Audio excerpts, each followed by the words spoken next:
Director Doherty. Director Van Vliet. Here. Director Bach is absent. Director Cook. Here. President Griffiths. 4 present, 1 absent. Quorum met. Thank you, Harmony.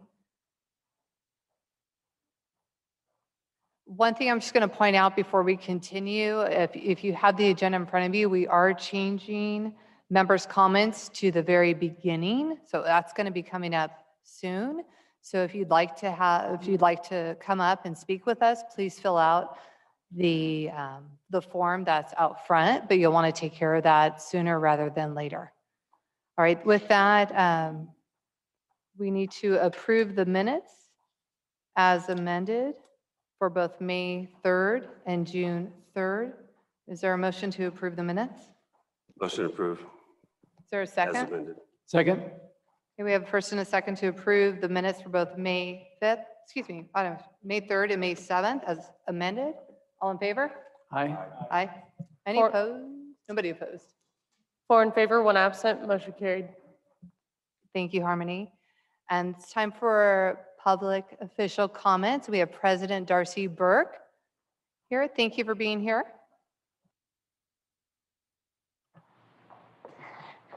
I can almost see over the television. Nice to be here this evening, President Griffiths, board, staff, and residents. I know in the news, everybody's reading about the drought and how that impacts us. So for Elsinore Valley Municipal Water District and for Division 1, really it's watering only 3 times a week, and early in the morning before 9 and after 6 p.m. If my division, number 1, wasn't number 1 of the worst, it would really be a minimal impact. As of right now, we've been able to avoid implementing a drought tax.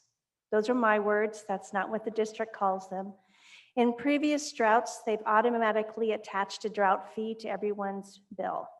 I fought very hard to avoid that. Many of our customers are on fixed incomes, a lot of seniors, some are on the RARE program, others are just barely making it, and I don't see if they stay within their budget that they should have to pay a drought tax. Especially from my opinion, this drought is from poor management at the state level of our water resources and not from the lack of precipitation. This particular year is the 18th driest on record, not the first. So this is not our first rodeo. We know how to manage this, and it would be really nice if the state would let us do so. On some good news, I'd like to report that Congressman Calvert has been able to award the district $3 million towards the Canyon Lake Water Treatment Plant. So we're very excited about that. When we started that project a number of years ago, the estimated cost was $30 million. Because of PFAS improvements and just the cost of capital projects in general, that has jumped up to $40 million. So we've been able to secure $3 million. I have $37 million more to go.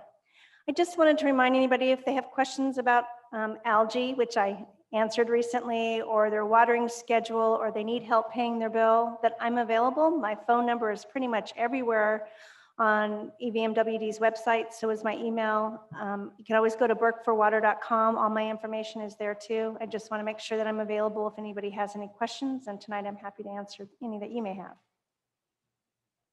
No question. Just one comment, Darcy. I want to thank you for the opportunity to tour the facilities, both the dam here and the water treatment facilities. It was extremely educational and certainly opened my eyes to what you do. So thank you for that. So thank you for coming. Likewise. Thank you. Thank you both. That it? Any other questions? Comments? Okay. That's it. Thank you Thank so you. much for being here. Appreciate it. Thank you.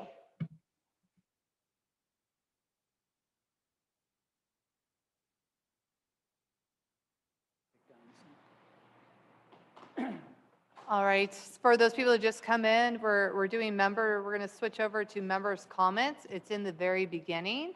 So if there are any proposed rule changes or there's anything at all on this agenda that you would like to make a comment about, now is the time to do it. And then once the comment section is finished, then we're going to move on to business at hand, and we will not be having any more comments.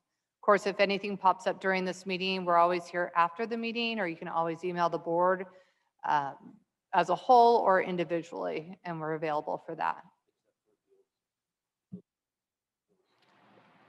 Except for appeals. With that, are there any member comments? Harmony? Yes, sorry, I'm trying to find my place in the agenda here. Our first is James Brown. Sorry, my name's James Brown, 397313. I'm going to read from something I wrote up. I've lived in the community for over 35 years, 30 years at the current address here on Canyon Club and Lighthouse. There's been a number of security companies that have come and gone. I have to say this is the worst security company since living here. I've seen them watch young adults in the evenings drive their golf carts around racing one another, and they're sitting in the parking lot not doing anything about it. I watched them watch vehicles go through the stop signs here at the lodge and not even slowing down. Some of them speed up. They never even write a citation. I guess that's why I'm here tonight, because on several occasions, I've called security for vehicles illegally parked around my neighborhood. Whether a vehicle was parked over 72 hours in the same spot, or whether vehicles didn't have any kind of sticker in their windows, or whether vehicles had parked over 2 feet out from the curb, or they were blocking my driveway. The worst one yet was the vulgar language, and I sent you that picture up there that was painted on the side of a vehicle that parked out in front of my house for 3 days. I called security 2 days after the first day went by, and the next 2 days they responded out and told me there was nothing they could do about it. Hopefully with the new rule changes, they could probably do something about it now. In these cases, security reported twice, excuse me, I'm sorry, on the fire hydrant incident. I called and reported the fire hydrant, sat around watching. I don't know if you can see on that fire hydrant, the vehicle was blocked way into the red zone, blocking the fire hydrant. I called, they didn't respond for the first hour plus. I had to call back and notify them that I was going to go to their supervisor if they didn't send somebody out. They did. A person came out, walked around the vehicle, got back in their car and took off. So as far as I could tell, they didn't do anything. Whether something came in the mail or not, I have no idea. I've seen them cite cars before and leave a citation on a window. The other day, I contacted a supervisor, Wells, because now I'm tired of just calling and talking to people over at security. So I contacted Supervisor Wells and gave him a request to come out and mark some tires on a vehicle that had been parked over for 3 days and had that other sign up in the window. I advised him that I was asking them to write them up for at least having the vulgar language or obscene language in the window, and they didn't even come out. They blew me off. It wasn't until I contacted Corey by an email that they decided that they were going to come out and take a look at it. They didn't come out till later that night. I did receive an update from Corey that that incident with the vehicle, the tires had been marked. Yeah, it was real late that night. And then also that the words on the windshield weren't obscene or vulgar enough to warrant a citation. And, you know, my thought behind that was if I had told somebody to go do what that window thing says, I think there would have been words said, at least a fight. So you could say those were fighting words, and to not do anything about that is just ridiculous. I've had several incidents where I've contacted Corey and I was told that he would get back to me, and the only time he ever did was just recently on the one that I just talked about. And Excuse me, I'm just James. really upset. I'm so sorry, but we're at that 3-minute mark.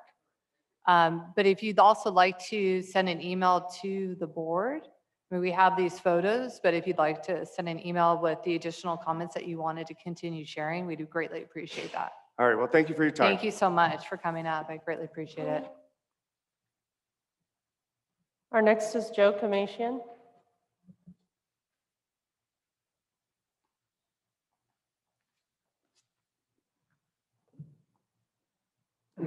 Well, good evening. A little different with this format. So I'll, if I understand it correctly, we have opportunity to speak on all the subjects on the agenda tonight, Correct. and that is our only time to speak. Correct. Okay. I know we've moved, the board has moved the discussion time to the front of the meeting, to the back of the meeting at different times. But I don't ever recall that the members were not allowed to speak during agenda items. And I just maybe would like some feedback on that as to why that restriction is in place now. But anyway, on a positive note, I want to comment Marine Patrol. We live near Indian Beach, and we saw the new dock go in, and we saw kids playing on it while it was under construction, and kids are having a great time on that dock, but the rules are clear that there's no jumping or swimming off the docks. The dock goes out into the lake quite a ways, and it's out in the flow of boat traffic, and kids are jumping off the end, and Marine Patrol is doing their best to restrict kids from doing that. So I want to comment about Marine Patrol. I also seen them on the lake stopping people for wakes and too many people behind the boat in the water and things like that. So they're not necessarily writing a lot of tickets, but they're out there in the community directing people and giving them information. So, and that's something that, quite honestly, I haven't seen a whole lot of in the past. So that's a positive thing. I sit in the first row because I want to be able to hear. I want to try to read lips as best I can. And I mentioned it last month. The audio system is good, but it's not as good as it could be. I struggle with hearing all the words that are spoken. And of course, in a meeting like this, all the words that are spoken are important.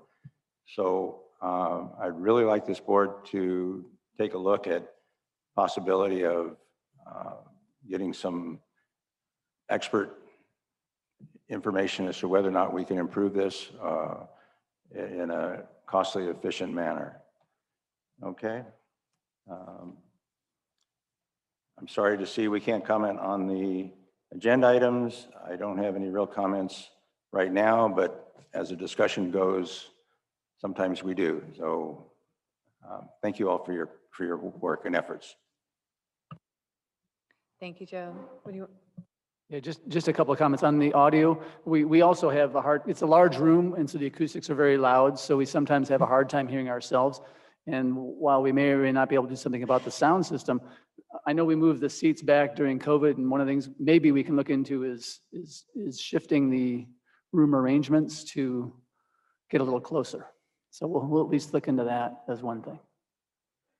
Eric, do you want to comment on that too? I'll just add that I know, yeah, please do, Steve. Steve was here today working on that. Just a little comment. Yeah, we actually had somebody in here for 4 hours today working on the sound system. It is night and day difference than it was last month. I mean, it wasn't this loud at all. We did a lot of adjustments, fine tuning, and it's all programming inside. It's too technical for me, but it is done by a professional. So I hope that the adjustments that were done today, that we see, Joe, that you see an improvement, but we are making an effort to make sure that we improve the sound quality during these board meetings.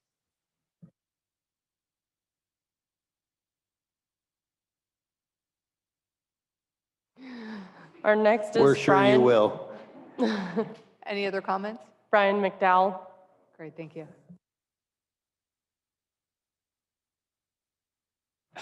Good evening.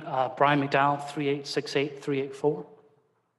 A couple of different comments. Unfortunately, I wasn't here for the last meeting to be able to comment on it, so I know it's been an approved rule.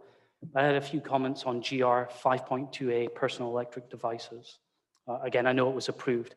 I guess my ask tonight is that based on the comments that I have, and I can follow them up with an email as well, is that maybe one director would consider that there is some more work there to be done in the rule to avoid complications in the future.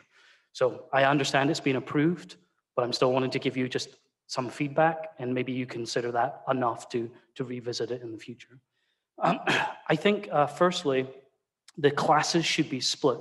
I think there's a complete difference between an e-bike and other type of e-ride things, whatever they are, scooters, hoverboards, wheelboards, stuff. I think the definition that California and what I'm seeing going is separating those two things. And I don't think as a rule, we should try and combine them. I think it makes it more complicated from a rule rather than simplifying it. You might not see that now, but I think as time goes on, you're going to start to realize there was comments made from the last directors that you're trying to play catch up. And I think by combining them, you're always going to struggle in the future. So I'd like to suggest that the rule actually be split out. I struggle to understand, although I know some background, of why we would restrict an electronic motor to 750 watts or less. I'd like to understand where that came from and what the justification is of restricting the size, for two reasons. One, it seems to me that speed is the most important thing. If we compare that against golf carts, we don't restrict golf carts to 24 volts, 36 volts, 48 volts, lithium batteries, not lithium. We don't have any classification on, like, say, golf carts, just as an example. So why are we trying to classify this based on size? If our interest is safety and we're imposing a speed limit, which I think is a great thing to do, then surely we should just focus on the speed limit.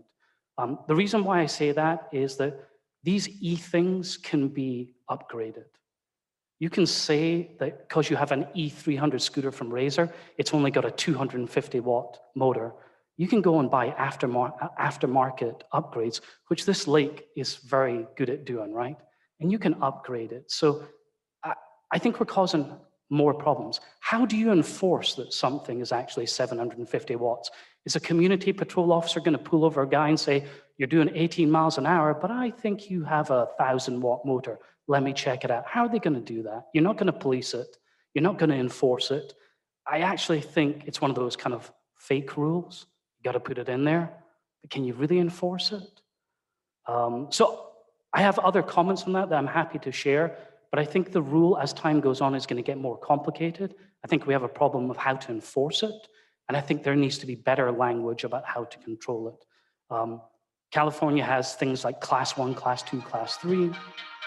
There's a lot more to it. I guess I'm just trying to prevent the future. Anyway, that was my comment on that one. I know I've ran out of time. Thank you for your comments, and please email the board with any of your other comments or things you're looking for clarification, so then we can get that, whether it may not be us, it might be staff that can answer all those questions for you as well. Okay, thank you. All right, thank you so much. Appreciate it. Any other comments? Yes, our last is Scott Larson.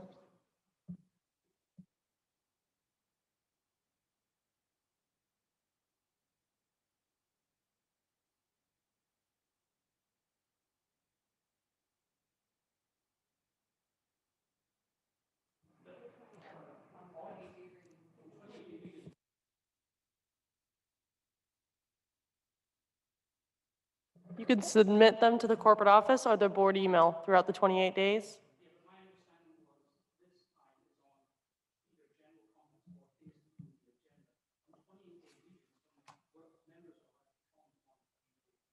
So we have changed the agenda that all member comments are now at the beginning of the meeting.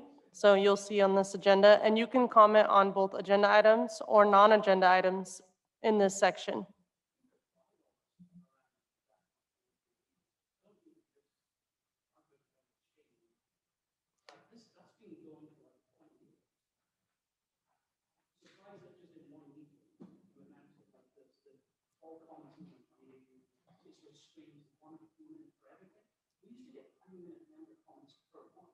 Sure, and we are going to address the change in the board meeting comments later in this agenda.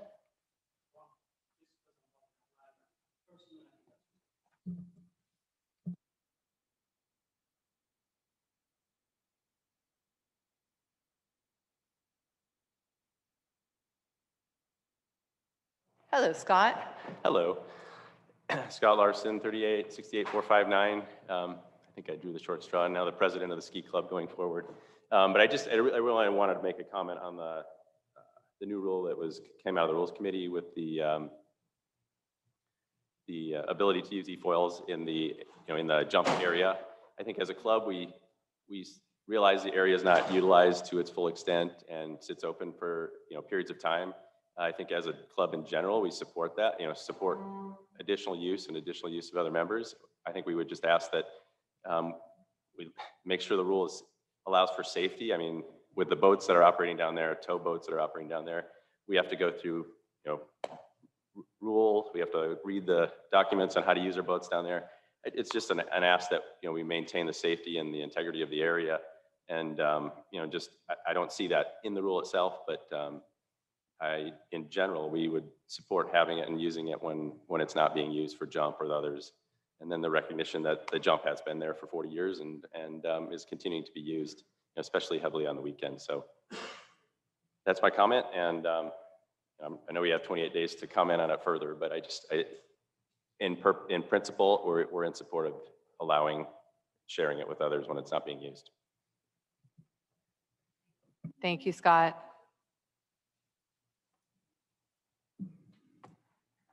Any other member comments? Sorry, that was it. All right. So we will move on to the consent agenda. Are there any items on the consent agenda that the board would like to have pulled? All right. Is there a motion to approve the consent agenda? So moved. Do I hear a second? Second? All right. We have a first and a second to approve the consent agenda. All in favor, say aye. Aye. Any opposed? 4 in favor, 1 absent, motion carried. All right, thank you. We're going to move on to our board action items. And actually, tonight, you got to stay here the entire time, Corey. Oh. And good thing you didn't drop your computer. Okay.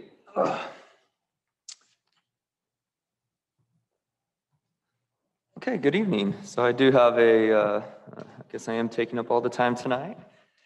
The first item on the agenda is the approval of the Security Advisory Committee Charter. So the Security Advisory Committee will be responsible for advising and making recommendations to the board based on the scope outlined in the charter. And I'll read through the bullet points here. So the committee will be responsible for reviewing monthly community patrol statistics and data to provide feedback and recommendations to the board for focal areas / priorities for enforcement. Number 2, they will evaluate the number, quality, and placement of security cameras throughout the community. Number 3, they will assess the effectiveness of the software in our basically used by community patrol and evaluate security orchestration, automation, and response solutions using artificial intelligence. The committee will conduct a quarterly perimeter security audit and provide results with photos for issue resolution. They will assess options for private / public partnerships with security technology companies to leverage the unique value of Canyon Lake. They will evaluate options to reconstitute a neighborhood watch program. And finally, they will engage other gated cities and HOAs in California to explore best practices to enhance community security. The committee will be composed of 7 members, and I do need to make a change here. We are recommending 2 alternate members instead of 1 as it's written. The alternate member the alternate members, excuse me, will vote in the absence of a regular Security Advisory Committee member. So the action before the board tonight is to approve the charter as amended. Thank you, Corey. Appreciate that. All right, so is there a motion? I'd like to move that we approve it as modified. Is there a second? Second. All right. All in favor of approving the Security Advisory Committee charter as modified, say aye. Aye. Any opposed? 4 in favor, 1 absent, motion carried. All right, Corey, you're up again. Renee, if I can add a few comments, because I participated with Corey in the interviews. And first of all, to the community, we had tremendous response from our community. We had 16 really good candidates apply for it. Interviews occurred over a 3-week period. And the quality that we received is just outstanding. And, it's a great example of leveraging the experience that we've got in our community.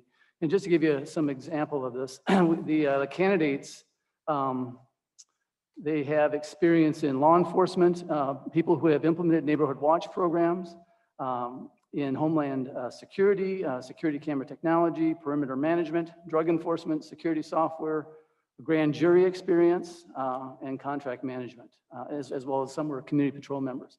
The chairman who we've selected is a good leader with executive experience. He was the president of a company that provided facility security for the United Nations. And so we have a tremendous group. And I want to thank the community, thank Corey for their hard work in getting this started. But I'm excited this will do a lot of good things for our community. Okay, yes, I'd like to echo everything Bill just said. So as I just previously mentioned, the committee charter outlines that the committee will be made up of 7 members plus 2 alternates. We did have 16 applicants apply, and we interviewed all 16. It is being recommended that the board appoint Ken Ross as chairperson, Art Femister, Daryl Jackson, Greg Castillo, Jeff Bill, Rich Francic, Rick Escobar, Ben Cascario as an alternate, and JJ Witten as an alternate. In addition, the following other members applied, and those were Andy Spada, Chris Hickok, Chuck Moreno, Don Herwick, Rita Benland, Susan Winsma, and Tony Schwartzman. Thank you, Corey. Is there a motion to appoint the Security Advisory Committee members? Motion. Is there a second? Second. All in favor of appointing the Security Advisory Committee members as listed, say aye. Aye. Aye. Aye. Any opposed? 4 in favor, 1 absent, motion carried. Okay, the next item before the board tonight is a fee schedule change for the event security officer rate. The current event security officer rate in the 2022-2023 fee schedule is $30 per hour. Anytime that we request special event staffing through Allied Universal, we get charged $37.50. So it is recommended that the association hourly rate matches the rate that we're charged. And so the recommendation to the board is to approve to amend the event security officer rate to $37.50 in this year's fee schedule.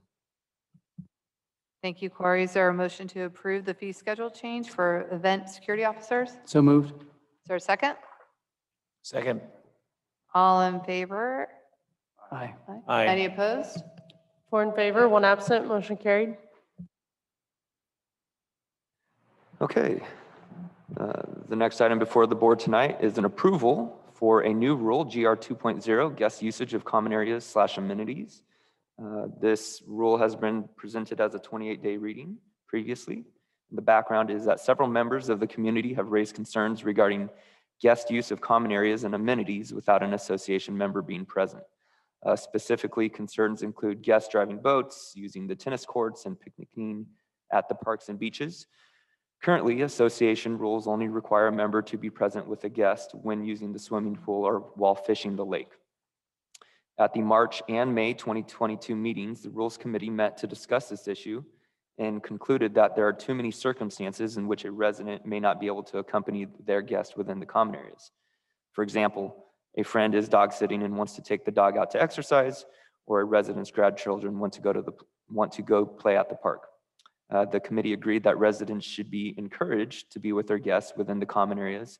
However, if they are unable to do so and the guest violates an existing major / serious rule, an additional fine is appropriate.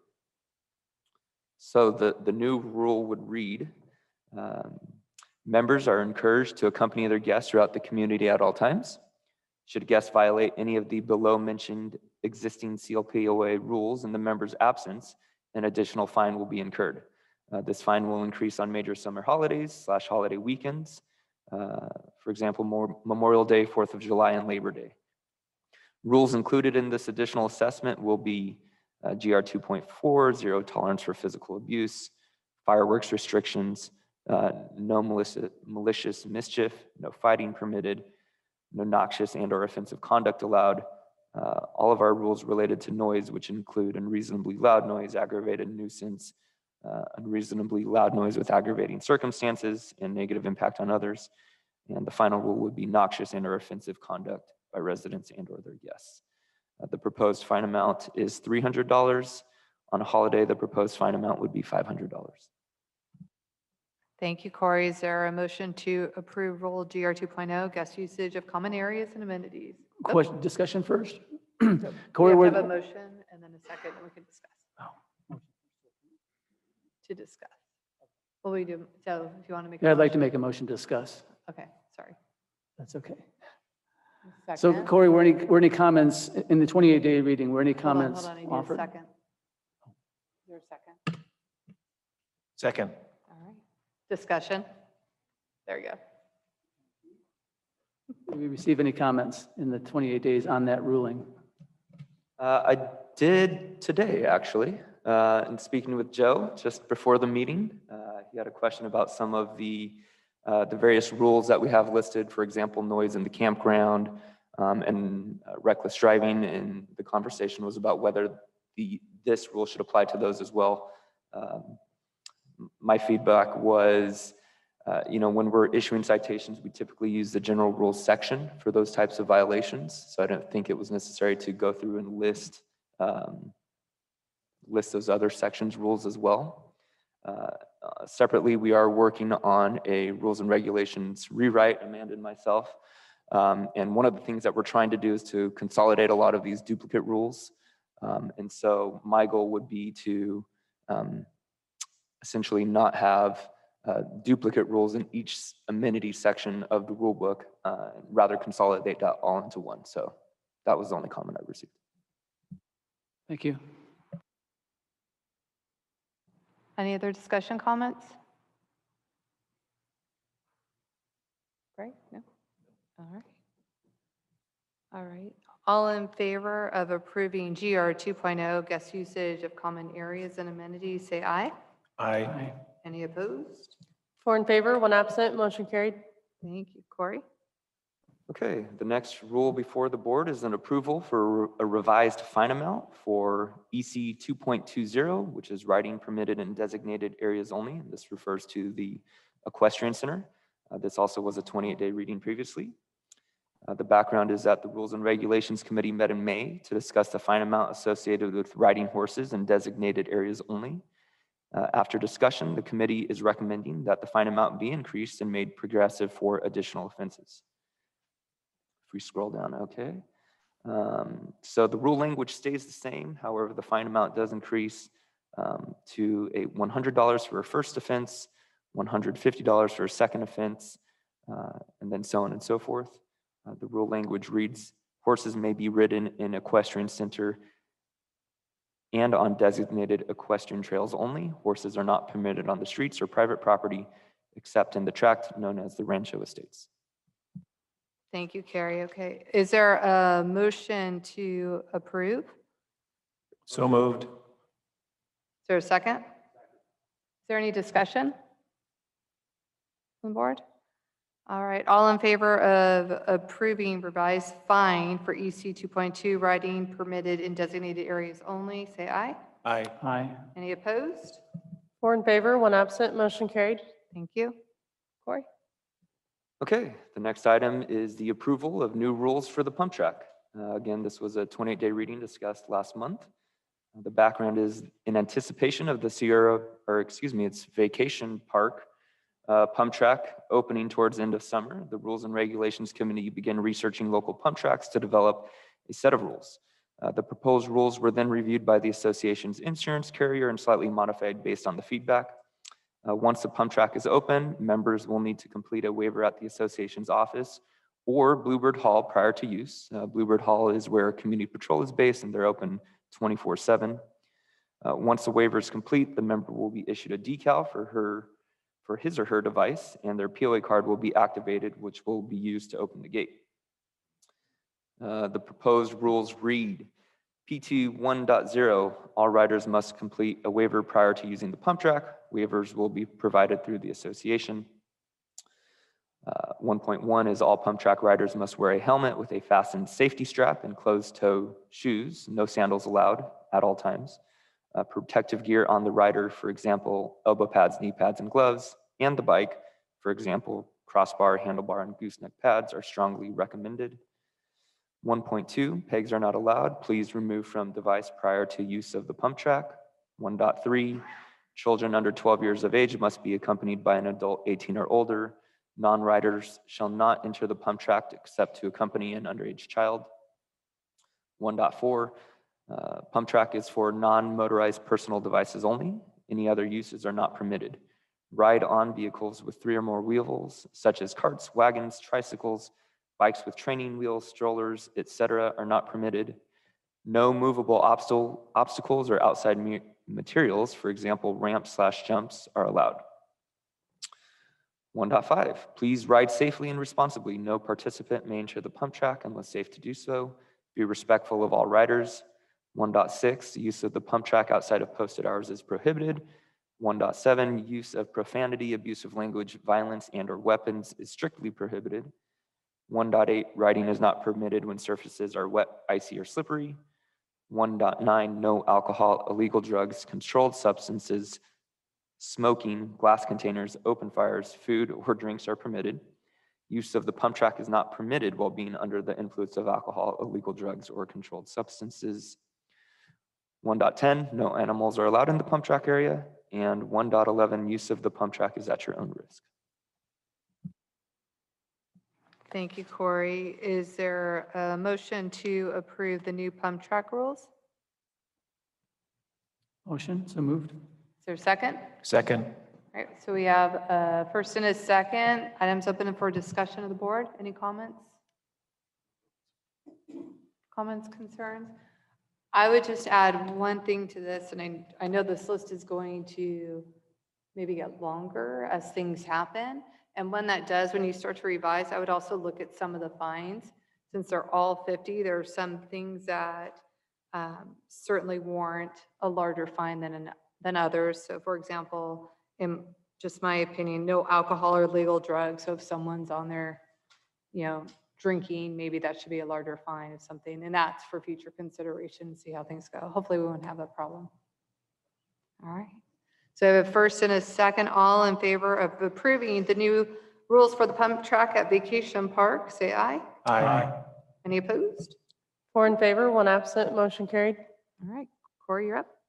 Okay, the next item is another rule approval to revise Rule GC Golf Course 3.8, which addresses replacing divots, raking bunkers, and repairing ball marks. The Greens Committee met on May 12th to discuss the issue of divots not being filled by golfers on the golf course. The committee is recommending the proposed rule change as many of the golf carts used on the golf course by homeowners do not have sand bottles. Consequently, they are not able to fill their divots with sand. The sand protects the exposed roots from the elements, allowing the grass to regrow in a few days. A divot, if not repaired, which is being filled with sand, creates an indentation causing uneven surfaces all over the fairway. The Tuesday work group has a sanding crew that fills as many divots on the tees and the fairways as time will allow every Tuesday. About 70 golfers organized by the TWG have had 2 sanding parties on Maintenance Monday so far in 2022.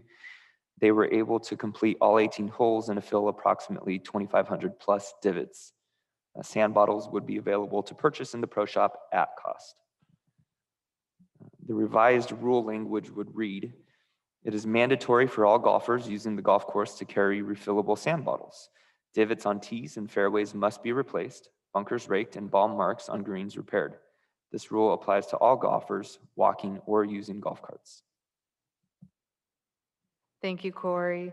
Is there a motion to approve revised rule GC 3.8, replace divots, rake bunkers, and repair all ball marks as needed? So moved. Is there a second? Second. All right, discussion, any discussion from the board? Before I call for the vote, I'd like to thank the Tuesday Work Group for all they do. It's amazing. So with that, all in favor of approving the revised rule GC 3.8, say aye. Aye. Any opposed? 4 in favor, 1 absent, motion carried. Thank you, Harmony. Corey? Okay, the next item before the board is a 28-day reading for a new rule proposal regarding no unauthorized dumping. So over the years, the association has had issues with people dumping construction materials, palm fronds, trash, et cetera, into the dumpsters. In the last 2 months, there have been several incidents of non-campers bringing in truckloads and filling up the dumpsters late at night. This issue was discussed at the June 2022 Rules Committee, and the following rule is being proposed. The rule reads GR 2.23, no unauthorized dumping. No unauthorized dumping in any CLPOA dumpster / trash can. Additional disposal costs incurred by CLPOA will be billed. The proposed fine amount is $250 per occurrence, plus any additional disposal costs. Thank you, Corey. Is there a motion to approve the 28-day reading of new rule GR 2.23, no unauthorized dumping? So moved. Is there a second? Second. All right, items open for discussion of the board?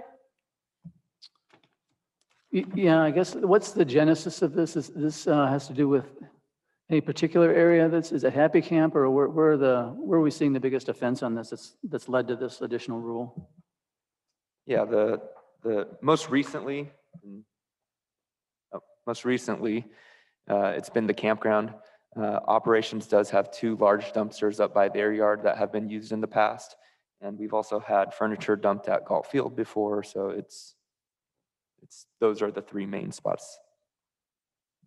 We're finding those are filled, and it uses the full capacity, so the campground doesn't have it. Is that what's the issue with it getting filled by other people? Is it?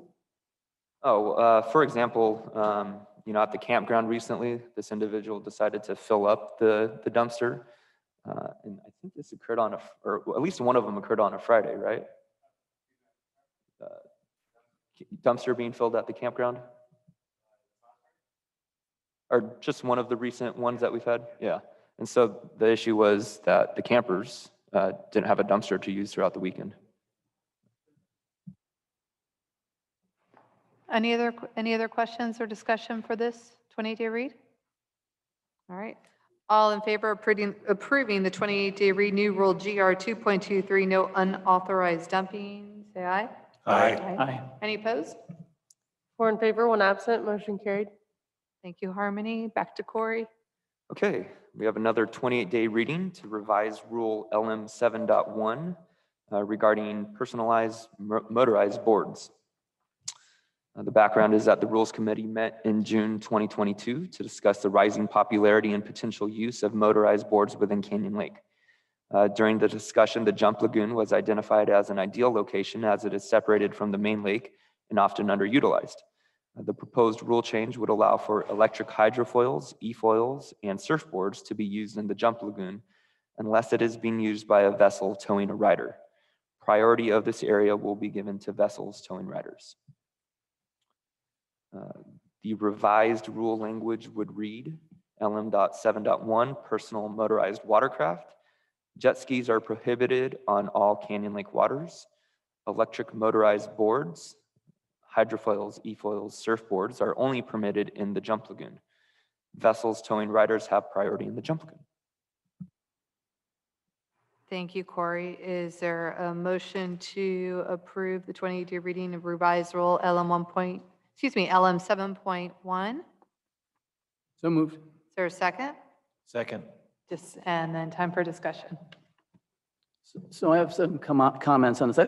First of all, I think it's a good idea we are getting ahead of this before there's a large proliferation of them. So kind of like the e-bikes, it lets us anticipate some of the anticipated use. So I think it's good for the Rules Committee to anticipate that.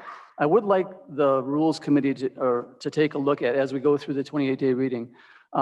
Effectively, now what we're going to do is allow another motorized watercraft, but it's a personal motorized watercraft. on a lake. And my opinion, we ought to treat them the same way as we do any other vessel. And so they ought to require a safety and or a sticker, like we do some of our other vessels, to be able to control. And we need to take a look at we need to put firm things in terms of when foils are used versus when towed vehicles are in the presence, just from a safety standpoint. I think we need to be quite clear about that. So we did have a conversation during the committee meeting regarding the decals, and essentially the conversation was, we looked at some of the boards that are on the market and they're like $10,000. So, you know, we're aware that we have, I want to say 3 or fewer members right now that have these types of boards that have been used on the lake. So we didn't, or I didn't really see it as this growing issue where we needed to have members register these boards. We do have rules in existence regarding life jackets and the fact that a life jacket has to be worn at all times by a rider. So we did address that. I didn't hear the last part about, would you say about safety? I just think we need to be very clear with respect to when towed vehicles are on there with and e-foils. I think we need to make sure that there's no conflict on that as well. There's to be clear rules on that. As a counterpoint to coming back, you said although there's not many, I think this is an evolving sport that will get more. Much like, you know, in the old days in skiing, we said wakeboarding wasn't very big, and now it's quite big, right, as a result. So I think we need to be proactive about it. And, you know, we do require stickers and so forth for kayaks. This isn't, again, although it's an expensive vehicle, it's a personalized motorized vehicle, and it should, in my opinion, follow under similar water safety standards as other motorized vehicles.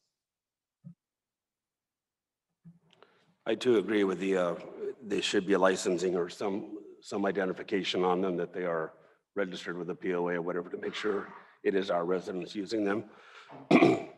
We have $200,000 boats that have to get a sticker on it, so that doesn't work too well for me.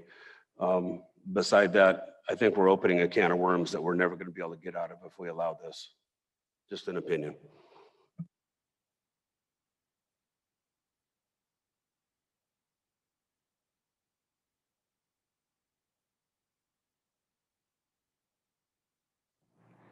So, Greg, thoughts? No comments. No comments? All right. My comments are a couple of things. Some of the bills already, well, thank you, first of all, to the Rules Committee for taking this up. I greatly appreciate it. I like that we're ahead of it, similar to what you said, the e-bikes. And I think as the community gets younger and younger, and this is an up and growing, just fun thing to do. Granted, it's $10,000. I don't think that's going to stop many people, it seems, out here to be able to afford that. So I do agree that we need to look at having them registered. I think that'll also help us protect if there's individuals out there that choose to purchase them just to rent them out, and we don't allow that. So that's similar to what we do for our kayaks, to be able to make certain that doesn't happen. The other thing too, for the safety, when it says vessels towing riders have priority in the jump lagoon, my thought is for consideration to a certain time, similar to the North Lake. And then also, what does that mean? Priority, does it mean that if, let's just say it's 10 a.m. Or any time, and I'm on a hydrofoil, which I don't own, nor do I plan to, but what I would not want to see is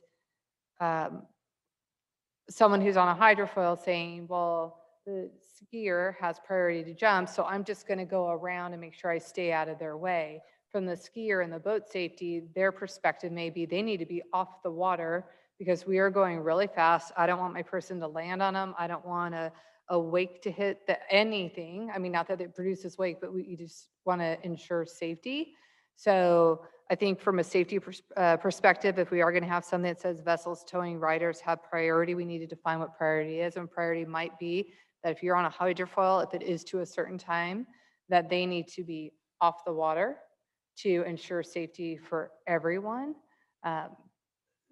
So with that, I would suggest that we table this motion, refer it back to the committee for further discussion to tackle these other things. I do think, for me, I think it's a good idea because it's evolving, same like with the wakeboarders and the skiers.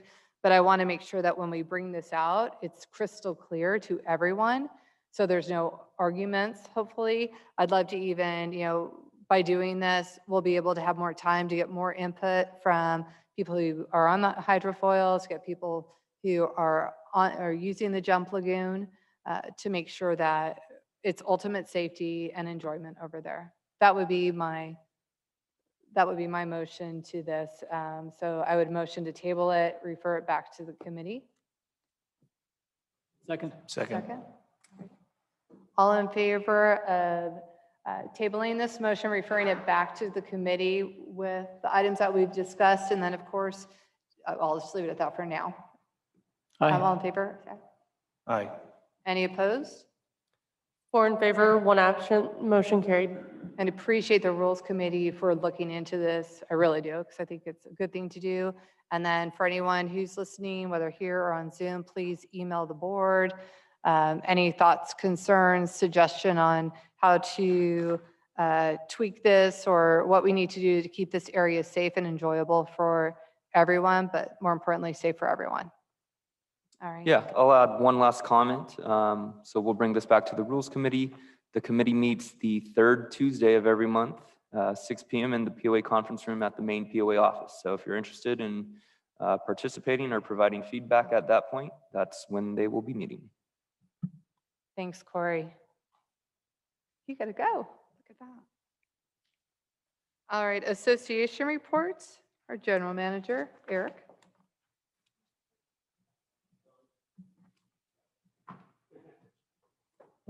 We're going to throw this to Sean for a minute. Thanks, Eric. This is Sean Kane with Birding and Weil, the association's general counsel. And we're pleased to announce that all litigation regarding the 2012 road rehabilitation project has been resolved. Canyon Lake has received all settlement funds and has filed a request for dismissal with prejudice of all of CLPOA's claims in the pending litigation regarding this matter. And in members, I would invite you to please check CLPOA's website for further details. Thank you, Sean. We're excited to put that long litigation behind us, years and years, and looking forward to continuing to fix our roads. Speaking of that, our paving project is now complete. This year's 9 phases are done. Project went great. We're hoping to do a little bit larger project next year. So this year was budgeted as 5.6 million.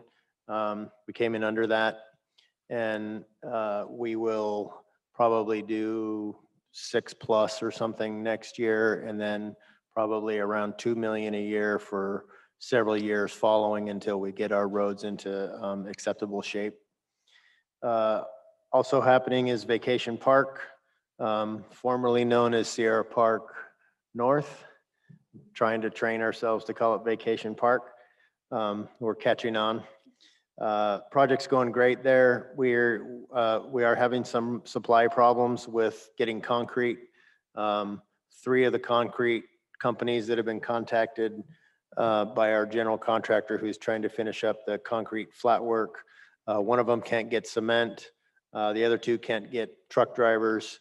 And so we're having some delays getting the concrete poured there, but landscapers working, irrigation's in, and we look forward to getting some plants in the ground and opening up later this month or early next month.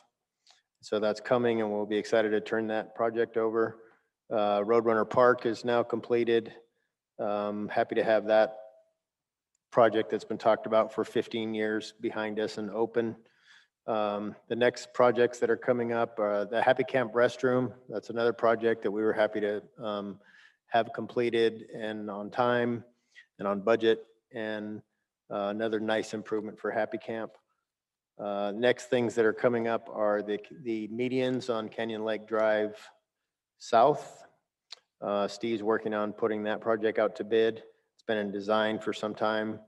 I'm working on 2 projects here at the lodge, interior remodel and a new patio, dining and event space out here, and some large retaining walls, which will increase the size of the event space we have on the lawn and take advantage of our view and basically creating free real estate that we don't have right now. So those are 3 RFPs that you'll see in the next month or so. The medians and the 2 lodge projects, those are Steve and my priorities right now. Our solar project is moving forward. They're doing their due diligence and pulling permits and finalizing design. And so we'll be getting started on that solar carport project fairly soon. And like I said, happy to say that the paving project is behind us and already starting conversations with our asphalt engineering company to work on plans and specs for next year's projects. And once we get that design done, we'll put that out to bid and make plans to start up another group of streets next year. I want to thank our operations, activities, and communications, really all of our departments top to bottom, for another successful 4th of July. It's our signature event here and it went great. And it's an event we're all proud to be part of. And thank the board for approving the money, and really the entire organization top to bottom is involved in putting on another great 4th of July. And that's really all I have, except for to direct you to your agenda packages. As usual, all of our departments do a very thorough job of, if you really want to know what's going on in the POA, take a look at all of the staff reports, which are in the middle of this agenda package. Activities has a full page of things they have going on. Communications has a fantastic illustrated color report of all the hard work that our communications department is doing. It's pretty impressive if you look at what goes into these agenda packages, and I really wish it was mandatory reading for everybody that lives here, because these people work really hard putting these reports together, and I can't direct you enough to pay some attention to them and appreciate the quality and the level of detail that each of these managers and departments go into. We have a fantastic group of people working here, and I appreciate each and every one of them. So take a look at the agenda package, and I think you'll start to appreciate them too. And thank you to our board also. And that's all I have tonight. Thanks. Thank you, Eric. And we'll go ahead and move on to board comments. Who wants to start? Tim? First of all, I need to apologize to the members and to you, Joe, for stepping out earlier. I've got an upcoming surgery and I've been waiting for these results to come, and that was the call I got when I stepped out. So I apologize to you, Joe, for walking out while you were talking.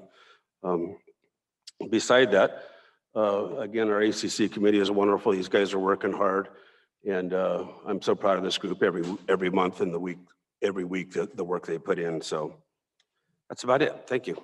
Who wants to go next? Bill? I'll go. I also want to add my thanks and congratulations to the staff, Eric and the staff on the 4th of July weekend overall.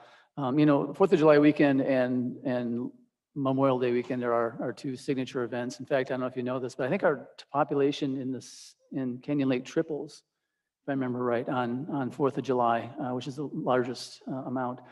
So the amount of people that we have when it comes to community patrol, there are 31 additional community patrol members on staff here. And so everyone puts in a lot of time and overtime to make sure that we can all go out there and enjoy it. And I just want to say great job and thank you for that. Also noted, while it's in the packages and the staff reports, there's a lot of details. I'm really pleased to see that both of our restaurants are running well ahead of budget and plans. So they're doing quite well, as is the golf course. So that's good. And I also want to congratulate the comms team. You know, I've worked in many large companies, and the small team we have does just an outstanding and professional job, and they're really good. And for those of you who haven't had a chance, take a look at that virtual tour.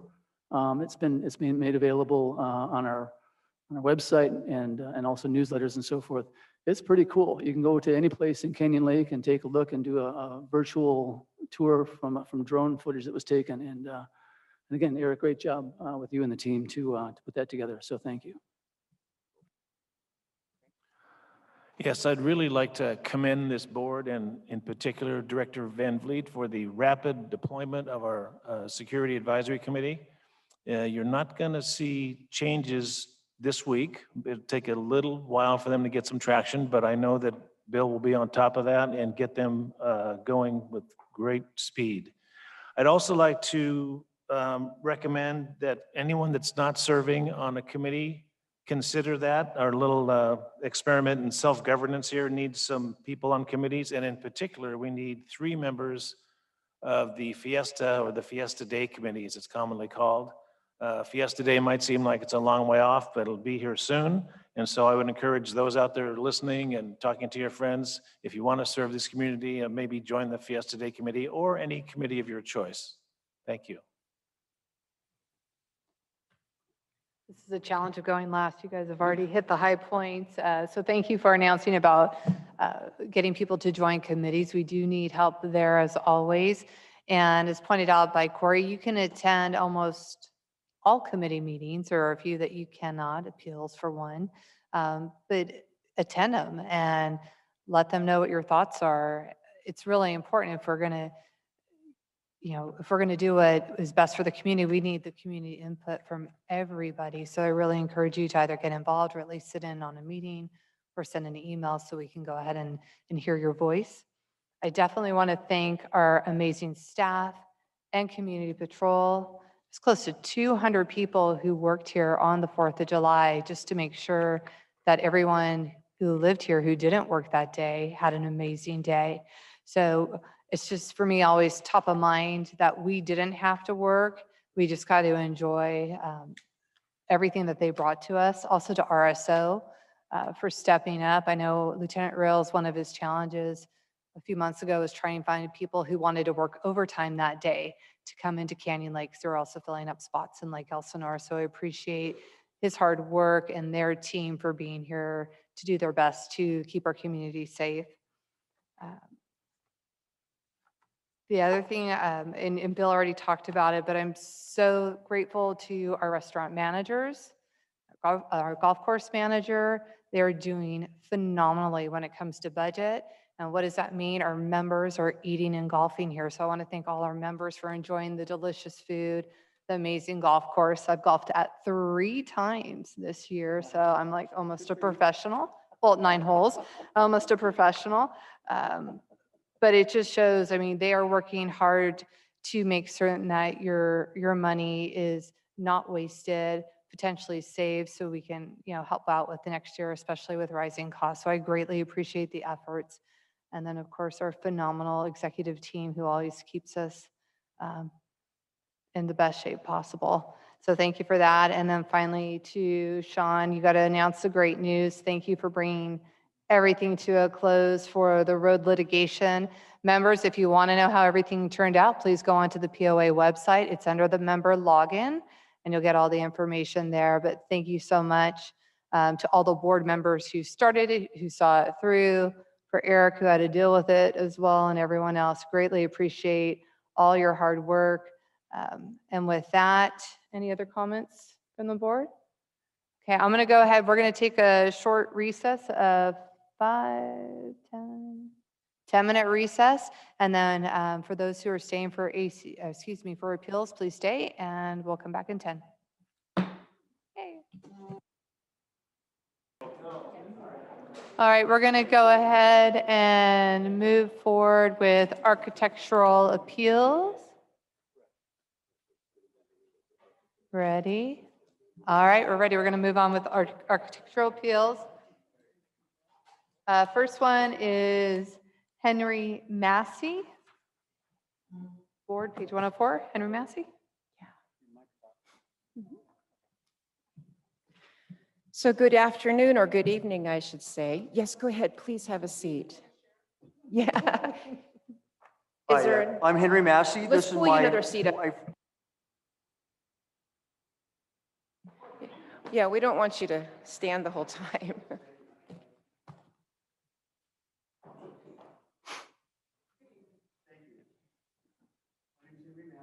My wife, Ramona. Ramona's going to take over because she wins all the debates at home.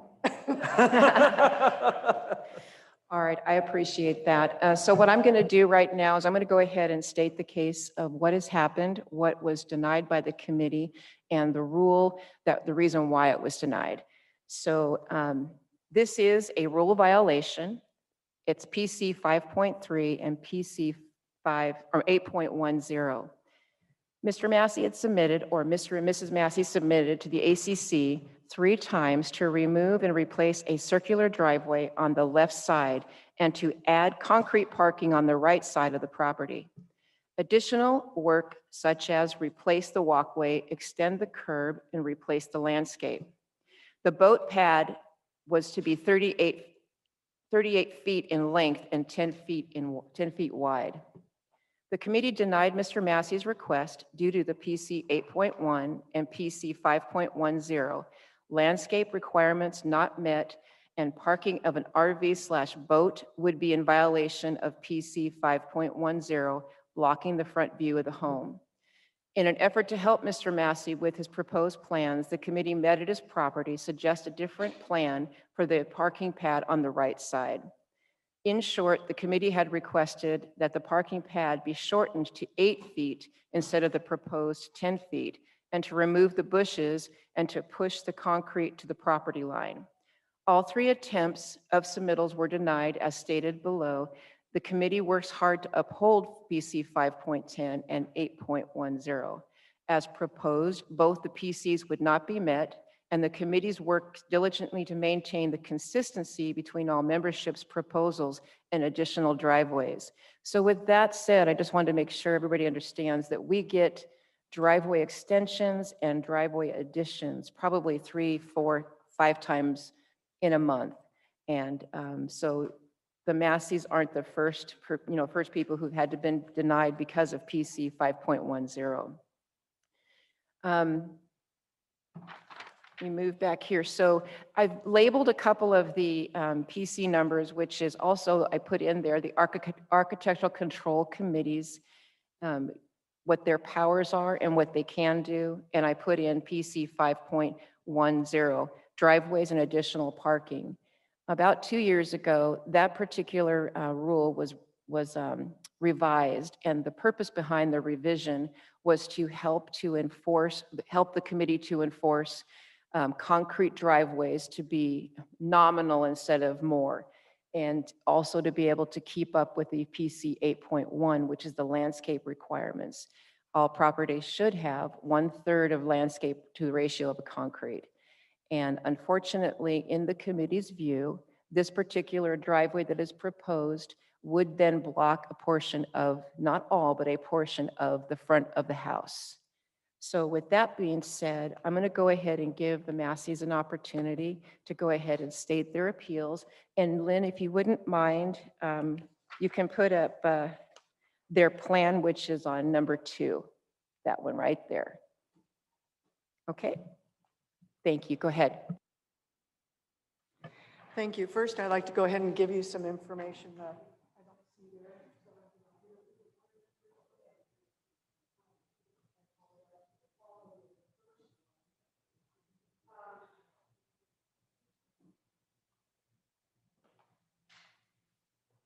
So with each visit or request that we've had visits out to the property. We've met with the gentlemen that have come out, and they've given us their recommendations. We've taken each of those recommendations and then resubmit it. So we keep getting denied. So in looking at this, they asked us initially to remove the greenscape to the right. And initially we didn't want to because we wanted to keep as much barrier between us and our neighbor. We then in our last have talked about it. We'll go ahead and remove the greenscape. The property line from our property line to our house is 10 feet.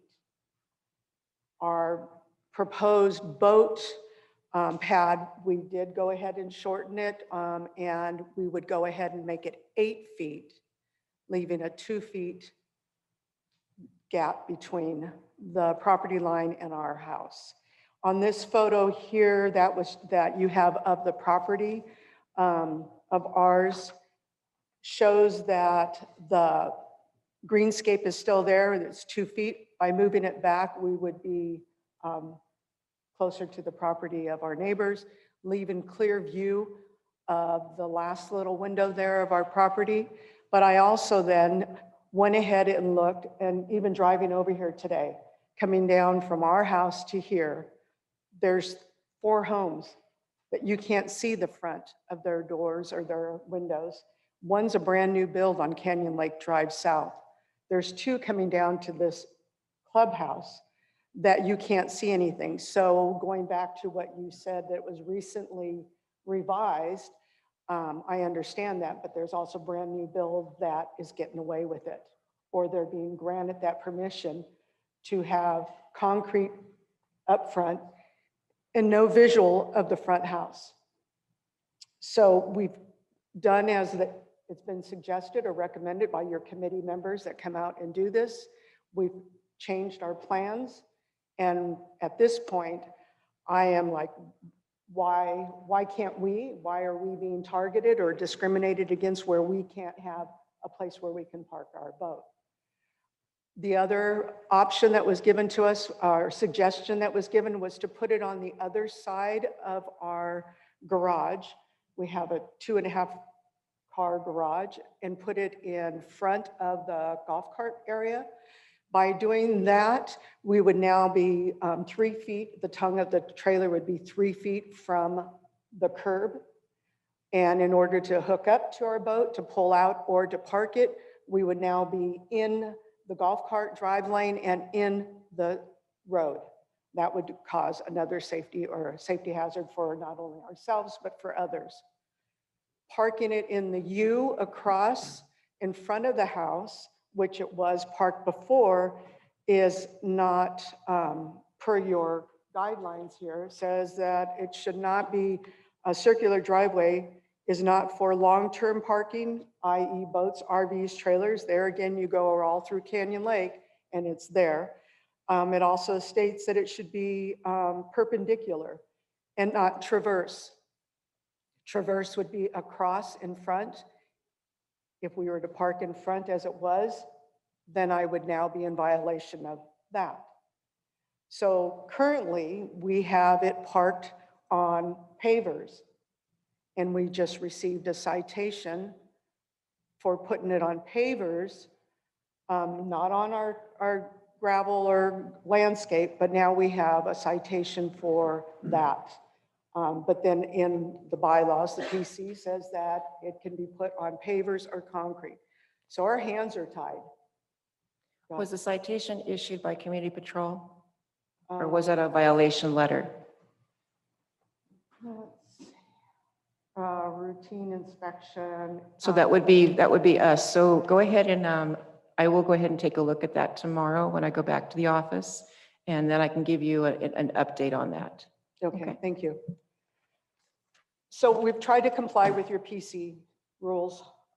And we've tried to make it safe and convenient for ourselves to be able to pull up, use our boat, park it without being a safety hazard. And the amount of greenscape would actually increase because we would be saw cutting out a large portion of the front of the house, if you want to talk on that piece of. So what I would like to do is go ahead and take the greenscape completely out. That'll give us 2 more feet. And at the back of where the greenscape ends towards the house, make it 8 foot wide there, and then bring it out to 13 foot to the front.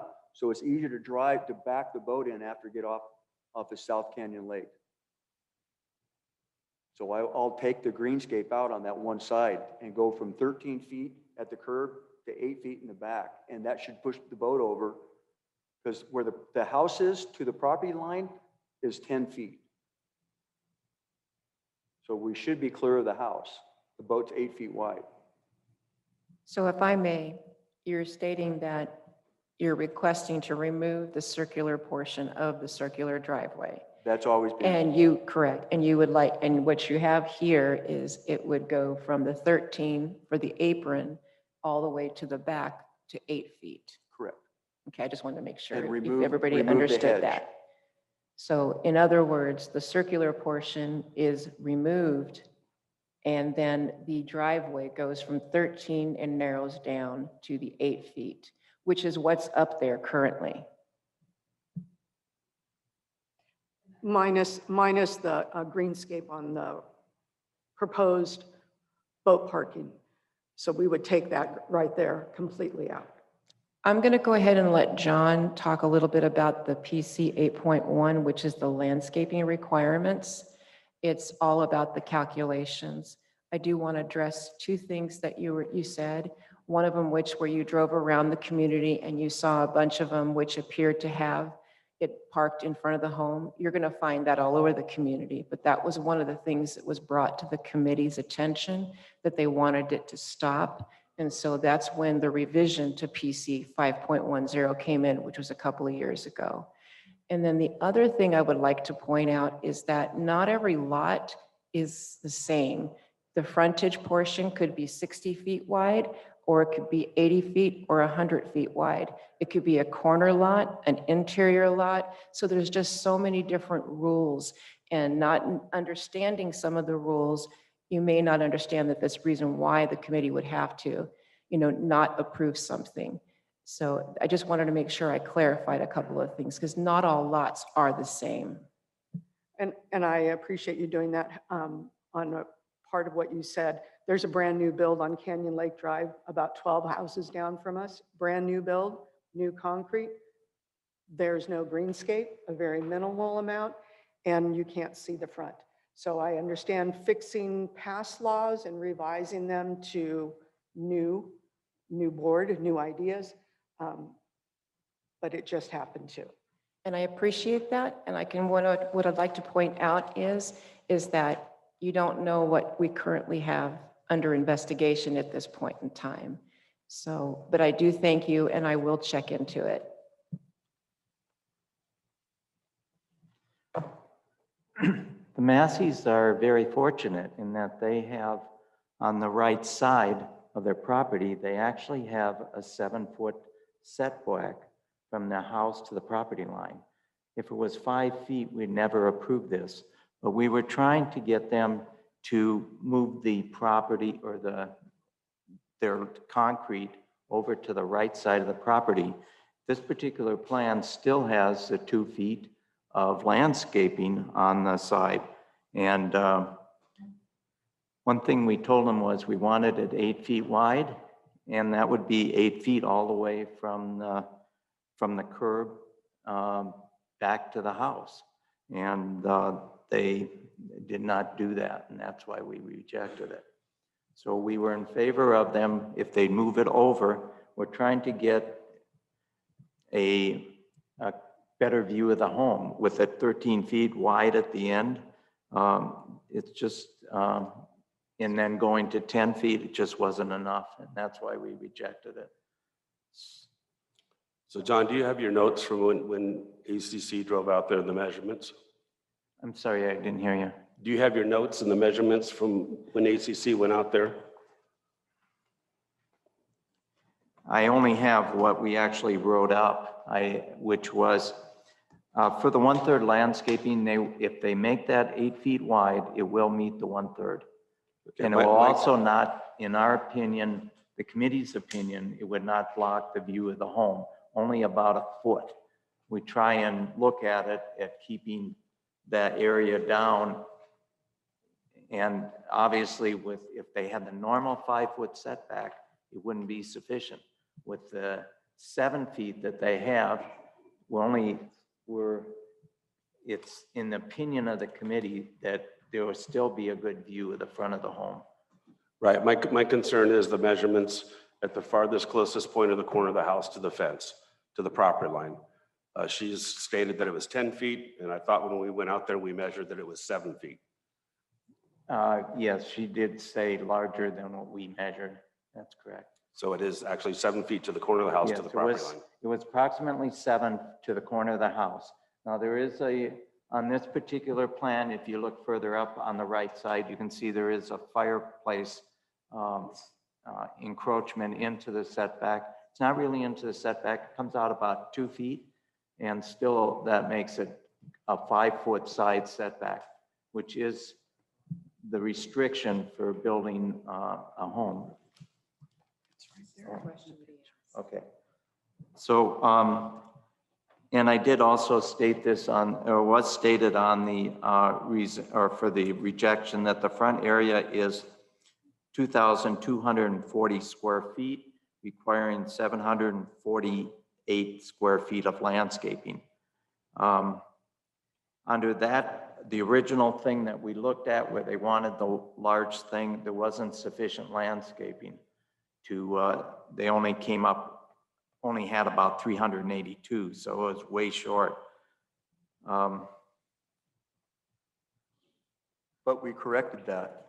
And pardon? We corrected that. Right, and Right. that was corrected, that's true. And can I say something else about the building, the 7 foot? So our building, the building where the windows are is 10 feet. And at the Right. bottom below the shrub, there's a 2 foot kick out there for like a deco. So where the windows are, that's the 10 foot I'm measuring from, not the 2 foot off the side, John. Yeah, I understand. You're looking at from the window to the property line, and we're looking at the property line to the side of the house. Which you can't see that 2 foot from the front of the house anyway, because there's a shrub there. Yeah. So anyway. But it is 7 feet across though. It's 7 feet to the 2 foot offset of the house. But so the house has got, it comes up about 2 feet, it steps over 2 feet and comes up, and that's the wall.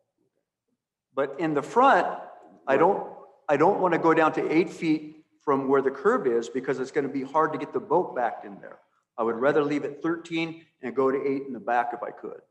I realize that that's why you wanted that wider, is to make it easier, but right. We're trying to restrict you to keep it over as far to the right and as narrow.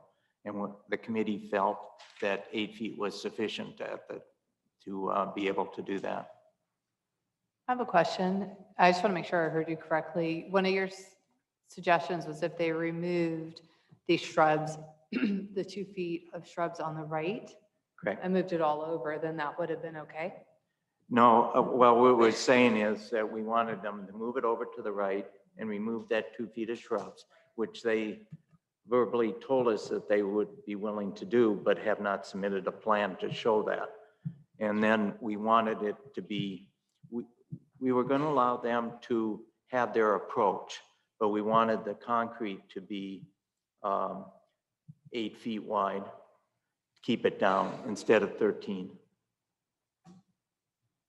Is that even safe to have an approach? I can see where we're going to park be 8 feet, but to enter and exit, especially on Canyon Lake South Drive when we're so close to the entrance. Right. That's why we were in favor of you leaving your approach, your curb, and not touch at all the current curb cut that you have for your circular driveway. Okay. Which is 13, and then we'll go from Which is 13 to 8 in 13, the that's back. correct. So Exactly. the approach can remain wide like that, Correct. but we want you to go down immediately to 8 feet in size so that you keep your vehicle that you're going to park there. It's, So immediately though, but so now I'm going to be driving on my landscape to do that, to get the boat in there, especially off of South Canyon Drive. right. Traffic's flying. If it was wider at the front where I could get over in there and then get it in the back where it's going to park on the 8 feet anyway. I understand, that there's problems of living on Canyon Lake Drive, whether it's north or south because of the traffic. Right. But it's just a problem that you get when you purchase on that street, is that traffic is heavy, especially you're near the front gate and or the main gate, and it's going to be difficult to get in, but we want you to be able to bring it in and get it parked close to the property line so that we abide by the thing about not blocking the front view of the home. Any other comments? I was just going to say, if I may, I think that we're trying to fix a problem, and that's not what we're here for. So Yeah. I'm sorry, I just wanted to make sure the board understood. Does the board have any other questions? So I think what the board is looking at is having that 2 feet of landscaping on the right side, and then the 13 going down to 10 feet, which is what we did not, I mean, but that's a plan that has been presented to us, is the one you see there. So the So next I'm gonna, phase would be to Resubmit? resubmit. I would wait until you see what the board has to say. Yeah, Okay. see what the board says. so with that, we're going to go to the board. Do you have any questions before you vote? I just got one quick observation or comment that as we're talking about the safety aspect of it and backing in, even with the 13-foot wide driveway, you're still going to be coming out into Canyon Lake Drive South.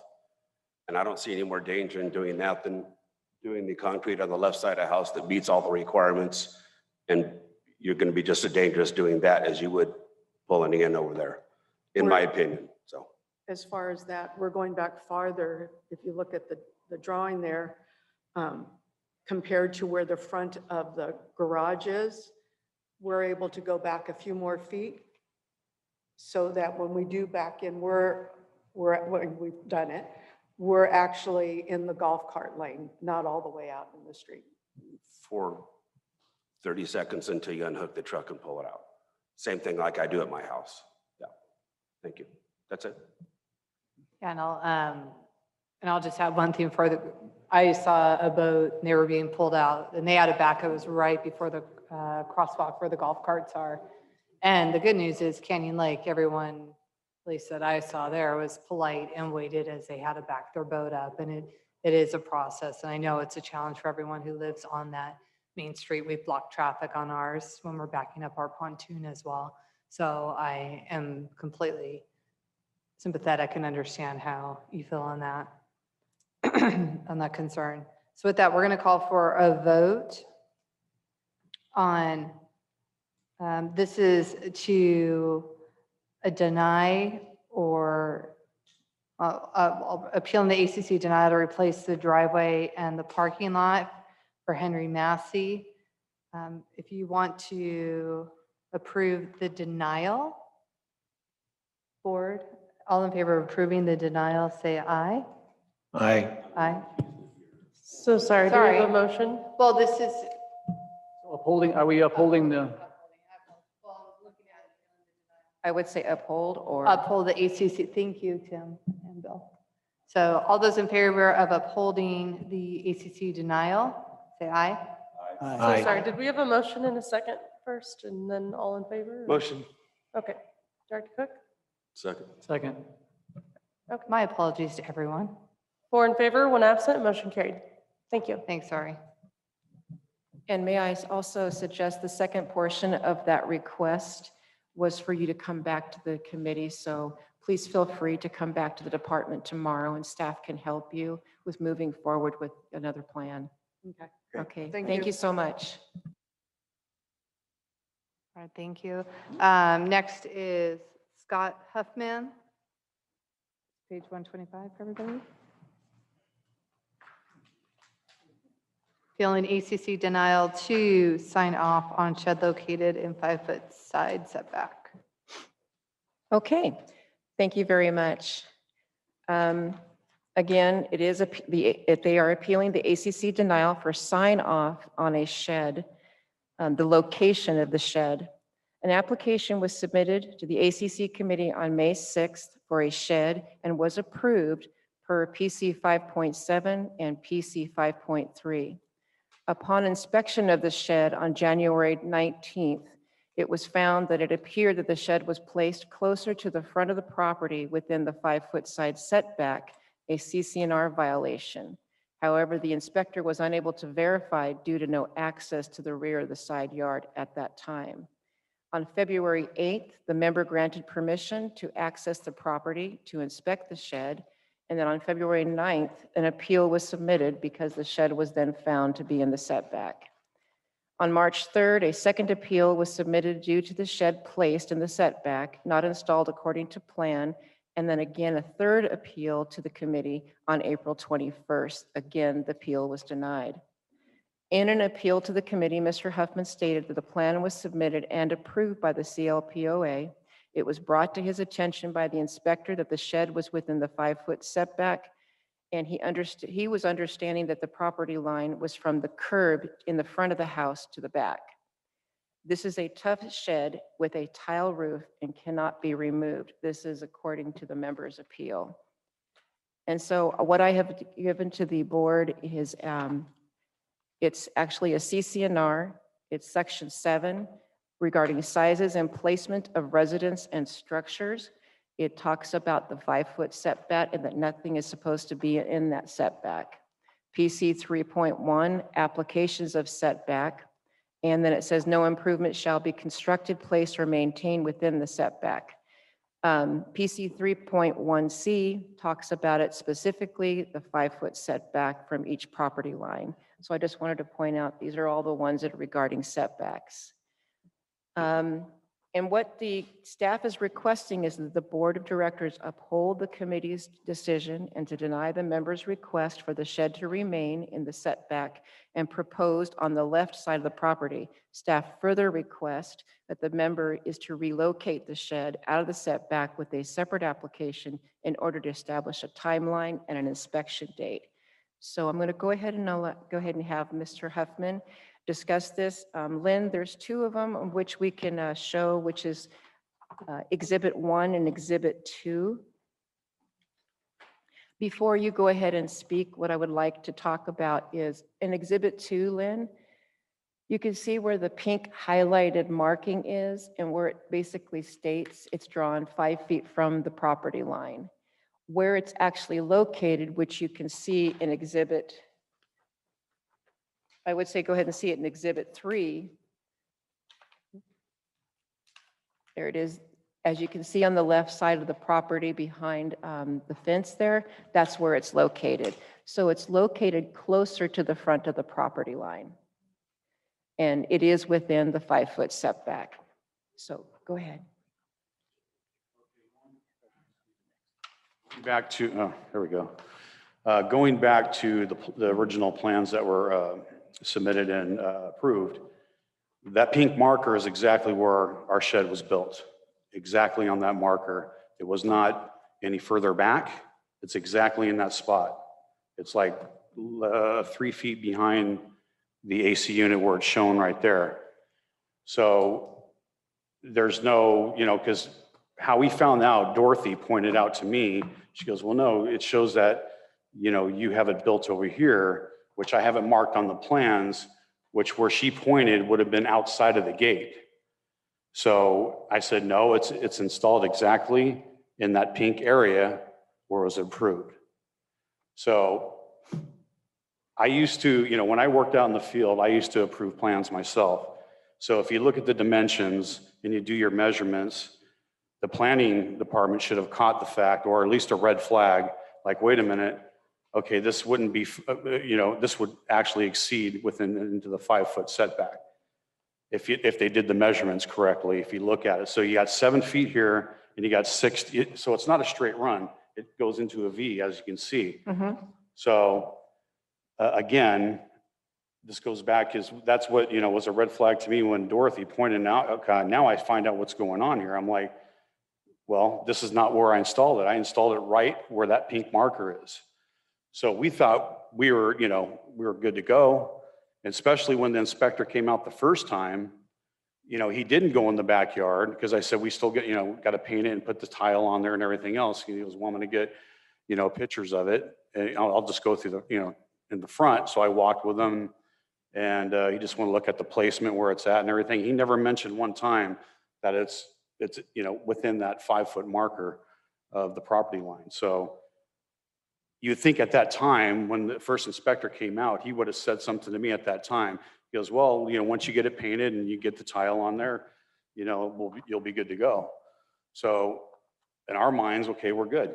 So at the time, if he would have mentioned at that time that you're within that 5 feet, you're going to have to move it, then we would have done something right then and there. But now the second inspector comes out and he's the one that came out and he goes, well, it matches perfectly. Your tile, everything matches, but you're within the 5 feet. And I'm like, okay. So before that, or I'm sorry, after the second inspection, then we had the committee come out. And the committee came out and, you know, they walked in the backyard and took them exactly to the spot in front of the shed where it's installed. And so they looked at me and they looked at the shed. Okay, what are we out here for? And I'm like, well, they didn't have any paperwork on them or anything. They didn't know. So of course I was honest and I said, well, you're here because our shed was within the 5-foot marker, you know? And they're like, oh, okay, yeah, you know? And so that's how that was, you know, I wasn't expecting that kind of a visit. You know, it's just like, I thought they're gonna have paperwork, they're gonna know why they were there. But when they first looked at the shed, you know, they didn't see anything wrong until I pointed it out. I said, well, it's within 5 feet. That's what the second inspector marked. The first inspector didn't. He just took a snapshot of it and said, well, you just got to get your paint and your tile on there. And that was it. So, but, you know, the bottom line is here, I have on my plans, you have the plans up there, but I have it actually measured out. If you look, it shows exactly where the 5 feet is right there. But after that, there is no measurement there, so you can't tell what the total measurement is. So where the AC unit is, right behind the AC unit, it's a total of, let me get my glasses on here. It's a total of 7 feet. So right behind that shed, or right behind the AC unit, it's 7 feet. So it's 7 feet, meaning next to the 5-foot marker. So the planning department should have caught that and say, well, no, okay, there's the 8x12. They wrote that in there, not me. But it goes beyond that. You know, it's like, okay, wait a minute, that should have been a red flag to them. We need to actually either go out there or have the owner measure it before they install it to make sure. So anyway, none of that ever happened, but in my opinion, it should have been caught by the planning. You want to say Yeah, I something? was going to say, and I'd also like to add, if you look at the cover sheet from the initial application request, I had clearly stated on there that it was from the front to the back. And again, we were under the impression, okay, we asked questions before we even had it installed. This is a tough shed that was built. This is a build. So this is almost like a little home that was built in their backyard. So had we known that we were going to be out of compliance, we would have never had this built back there. And then also had a tile roof put on it, painted to destroy it and move it again. It can't happen. We can't do that at this point. So that's the position we're in right now. Yeah, so anyway, and she's absolutely right about that. I mean, it's just, we wouldn't submit plans and, you know, knowing that we're in violation and go through the trouble and pay almost $6,000 for a shed to be built. So, but you know, that's where we're at with it right now. And again, when I spoke to Dorothy last in planning, that's when she pointed to an area where it's not even installed. She goes, well, it was installed back here. I said, no, that's where the gate is. And that would go over the gate. If I actually installed it there, it'd be outside in front of the house. So I think there was some confusion there when she was looking at the plans, maybe, I don't know. But I said, no, it's installed exactly where that pink marker is. And that's the exact dimensions of that shed. So to me, it just seems like, okay, well, we better go out there and take a look, or at least have the owner measure to make sure that's going to be in compliance there, or, you know, have someone in planning or someone come out to our house to measure before we actually install it. So, I mean, I'd also like to add that it was 8 months. Again, if you look at your records, everything's documented. 8 months for someone to come and tell us, oh, wait, this is out of compliance. So I'm a little puzzled why it took 8 months for an inspector to tell us after it's built, tile roof, paint that matches, the stucco matches. We complied with everything that you'd asked us to do. But 8 months later, we're told, oh, wait, it's not within the property line. 8 months. Something that seems like there might have been an oversight somewhere, somehow. Again, I think it might have to do with our backyard, how it's, again, you pointed out earlier to these folks here, everybody's property is different. It's not the same. You guys you measure stuff. So maybe it just was overlooked. During COVID, that could have happened. That's what I'm thinking happened in this case. And I'd like to also add our neighbor next door is very pleased with the way it looked. Our entire neighborhood, we get along with everybody well. They thought it looks amazing. It looks like part of our house. It's not an eyesore. It is a very beautiful structure if you want to put that up on the screen to look at. So that's, I think that's our position right now. We're just looking for maybe just some sort of variance or exception, because again, we're not that far off from the property line. Again, It's like 3 feet, Yeah. basically. And, the roof line of it doesn't even come over overlap the property line fence. There you go. That's the back of it right there. Yeah, so that's before it was painted. That was when the roof was done. that was So- January 19th. Yeah, and so you're able to walk around it still. And the other side of it's pretty much almost against the house. But again, the way that run is, that's the only spot you can actually, put a shed that size in the backyard like that. Because in front of that, you got the AC unit. You can't move that around the AC because, well, the AC is fixed in the concrete there. And then you have our fruit trees that are right behind the AC unit. And then you have a bedroom window right there. So, Actually, there's 2 windows. well, There's a 2 bedroom and then also our den. Yeah, so, but anyway, it just really boils down to, and again, it's just unfortunate how things, played out in the very beginning with planning, because if we would have known that a lot sooner, instead of having the whole thing completely built, we wouldn't have done that. It just, it wouldn't have happened. I'd also like to add that we've gone through planning and the compliance department for several other projects, and we've always followed the rules, and we've always made sure things were approved and on the up and up with you guys. So this is something that I think is just, again, an oversight because of the way our backyard's position. And again, maybe just it got approved and we were told to go forward with it. And yet again, 8 months, we're told, okay, now it's not in compliance. And with our adjacent neighbor to that property line, he did write a letter. So if that means anything too, I don't know, but he went out of his way to do that for us. So of him basically approving it and likes it, and there's not an issue there. So, and again, this is going to be our forever home. We're not moving anywhere. So I just don't know if we can work out on this, because if we come to an agreement, if we sell the house, then we do something with it. I mean, I just don't know what we can come to an agreement to. Did you have another comment? You look like you're ready to make Well, another comment, Cheryl. the fact that she talks about, hold on, John, please. The fact that they're talking about 8 months, they're given 6 months out the gate to finish a project. And then it looks like November of 21, they asked for another 60-day extension. So they received that. So we're talking 180 days plus an additional 60. The inspectors did go out, and they went out several times and was not able to get access. My staff is trained to put notes on all the paperwork, which is in the supporting documents of the board. I think Dave did have one thing he wanted to say, and then from there. Just got a couple of comments. First of all, we knew exactly what we were out there for. Second thing is, on the other side of the property in the rear, do you have a little drop off where you back up a motorhome? Not a motorhome, a fifth wheel or a trailer? I'm sorry, on the other side? On the right side in the rear, where we would have walked by.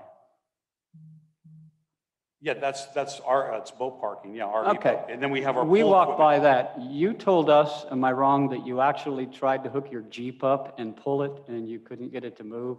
And we discussed moving one of the citrus trees where you could put it there. Remember any of that? Well, that was talked about, but to order to move trees out and take them out, you have to get approval and all that. We don't want to have our trees Well, removed. the point was, we knew why we were there, and you had said you tried to move it but couldn't move it. No. No, we never tried to move it. We've never tried to move it, sir. That's not what happened. Okay. And where else will we move it though? We can't put it on the other side of It the weighs house. a ton. So, okay, let me just go back to that, what you're talking about on the other side of the house. We have pool equipment there. There's no shed that can be built there on that side. No, I understand. I What's it? understand completely. You were going Okay. to put it further back because your lot pies towards. Further the rear. back where? you were going to move it, and we had discussed possibly putting it where you had one of the citrus trees.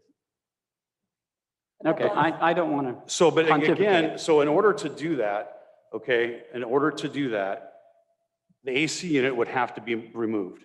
Okay, you have to move that, okay? You're gonna have to remove it, and then you would have to pull out trees, pour in concrete. We don't have that kind of money to do that. We don't. I mean, that's just, you know, we don't have that kind of money to put all that work into it. And like, it goes back to what my wife said, if we knew that we were out of compliance, we wouldn't have put it there in the first place. That's the whole thing. That's just our argument on that. We wouldn't have done this on purpose. You know, it's just, we went by. I'm going to open it up real quick to see if the board has any questions. Because it's, I mean, arguing can go back, or discussion can go back and forth for an hour. And that won't be productive. So I want to know if the board has any questions or thoughts, questions. I just have one question. Go ahead. The drawing that was approved, who made the drawing? Like, where did that come from? The drawings are usually from the file. And Okay. so with whomever built the home, we have what's the plot plans. And then They fill as it to in. who put the highlighted mark on there, I would only assume it would be staff directing the Huffmans to put Okay. it there. Is that correct? I'm sorry, who? The highlighted pink area did you all put that on there? No. No, when we Okay, didn't so- write the dimensions on there either. Okay, so one of the things that staff is directed to do so that the committee understands where it's located, they have to put the distances and they have to put the size of the actual unit, and they have to, you know, point out where, and that's what that is. Okay, and then you get a copy of that? Yes. Okay. Because it showed 5 feet and it had a line going all the way down. So you're aware of the 5-foot setback as a CCNR rule? Well, it got brought to us after the fact of that. But again, it goes back to when we look at the plans. I'm sorry, curious and let where me, that I came can from. comment on that. So if you look at the initial application, to answer your question, I asked the question, this is what I stated earlier, about, okay, from the front to the back. So if you refer to the cover page, the initial, go Mhm. there. Who has control of this? Yeah, scroll down, the application. Do you have a copy of? It's my writing. It's the We cover page. asked several times, and you'll see I spelled it out word for word, front to the back. As long as it's front to the back. I don't think you have a copy of it. We have it right here. We'll give it to her, right here. It's right there. You want me to give this to you? I feel like I just saw it. Here, give it, it's this one right here. Oh, I have it. I have it. You do? Yep. Okay, so you see bullet 4, Oh, wait, I thought I had it. That's something else. and it's right under, can I have the glasses? Yep. So again, shed is more than 5 feet from property line in the front and back. You'll see So it it's is more than 5 approved. feet from property line. Pardon? No, I'm just reading. You wrote that down, correct? Yes, I did in front. I was there that day. Oh, but so not from the side. There's nothing saying anything about the side. She just put front and back, Front and meaning the the back. front setback and the back. And it is in compliance with that, as he stated before. Yeah, there is a side setback, which is in the CCNRs. So you Yeah, weren't so- aware of that. No, we understand that, and we have the understanding of that now. So that's where this problem lies, is once it was complete, the second inspector came out, he's the one that brought that to our attention, of course. So we're like, okay, and then he even said himself, he's all, well, it looks good, as long as your neighbors like it.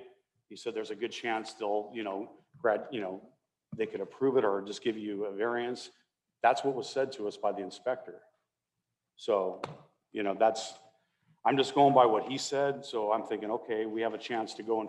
Now, when the committee was out there, I just felt like we'd have a chance to go in front and talk to them about it rather than in my backyard. I mean, I knew they were leaving. Okay, we'll talk about it later because I was on a conference call with Coldwell Banker at the time. So it was kind of a crazy morning. So I figured, okay, well, it doesn't go in our favor, then, we'll be able to go back in front of the committee again and discuss this, but we were getting the denials and here we are today in front of the board. So.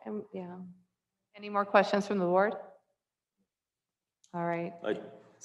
One more? Well, I have a problem with some of the statements you made because I was with the ACC committee the day that we came out. And you supposedly said we didn't know what we were there for. We very much had paperwork. We knew exactly what we were there for. We did talk about putting it where the citrus trees are. And there is more than 8 feet from the fence to the AC unit. So you could get the shed by there. We measured that when we were there. So it could be possible to move it. Correct?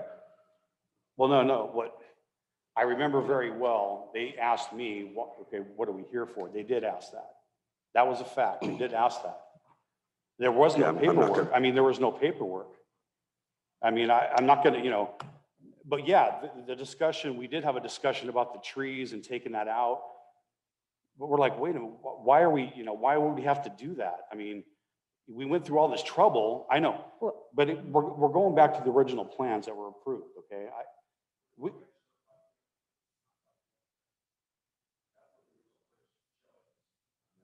Well, how do they approve it then when it says 8 by 12, and it showed?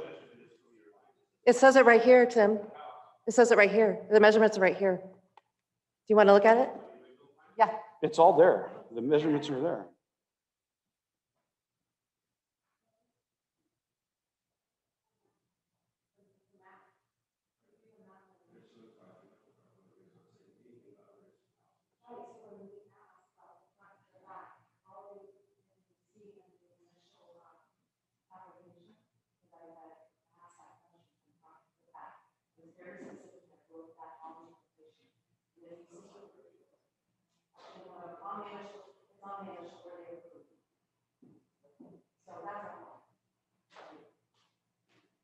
So to answer that, Tim, the shed is 8 feet wide.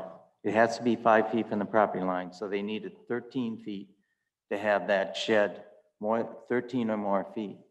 And I guess my question for the member is, did you get a city permit?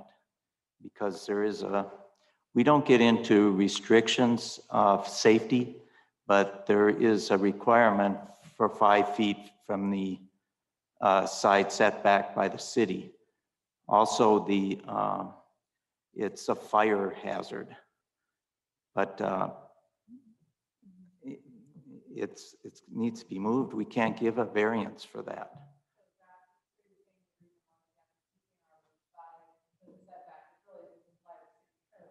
And state building code too. There is that good possibility back in 1968 that we had to go with what the county did, and the county has 10 feet between two structures, 5 on each side.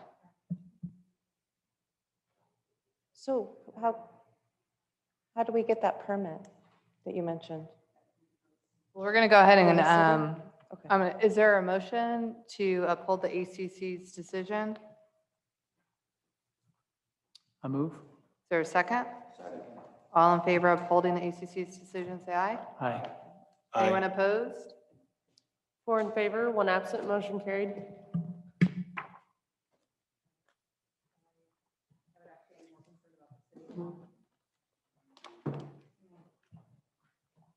Sorry.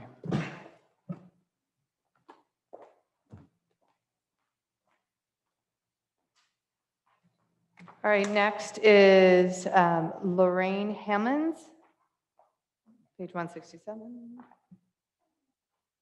This is appealing an ACC denial for a W-dock ramp, canopy and boat lift. Yep, there we go. Hi, good evening, everyone. And I'm actually not here, and I try to let people know at the POA, I understand the rationale, and I'm not appealing a W-dock. I just want some clarification, so when I resubmit it, I don't want any contentious relationship.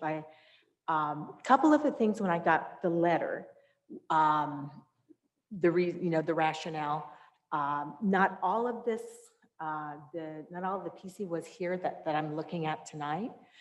One of the things is that the UDOC, so I now know I'm not resubmit, not with the W, with the UDOC. One of the things is it's 28 feet long and with a 6-foot header, which would mean a 22-inch slip. The problem, do you have the picture? It's actually an old picture of the boat on the water that you can put up. I saw it in the package. One more, maybe, one more. Okay, yeah, the boat.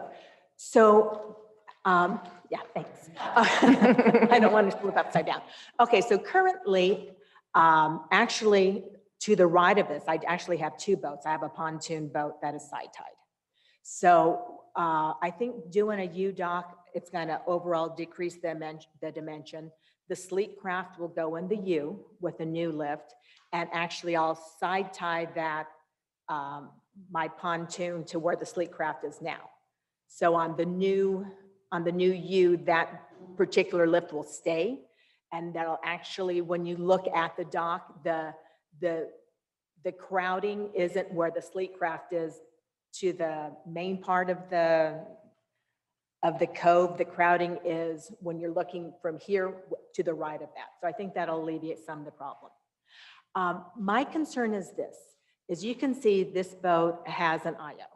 And so when it's uplifted, I run a stainless Predator prop, and I have a scar on my foot when I accidentally kicked it that required 13 stitches to close it.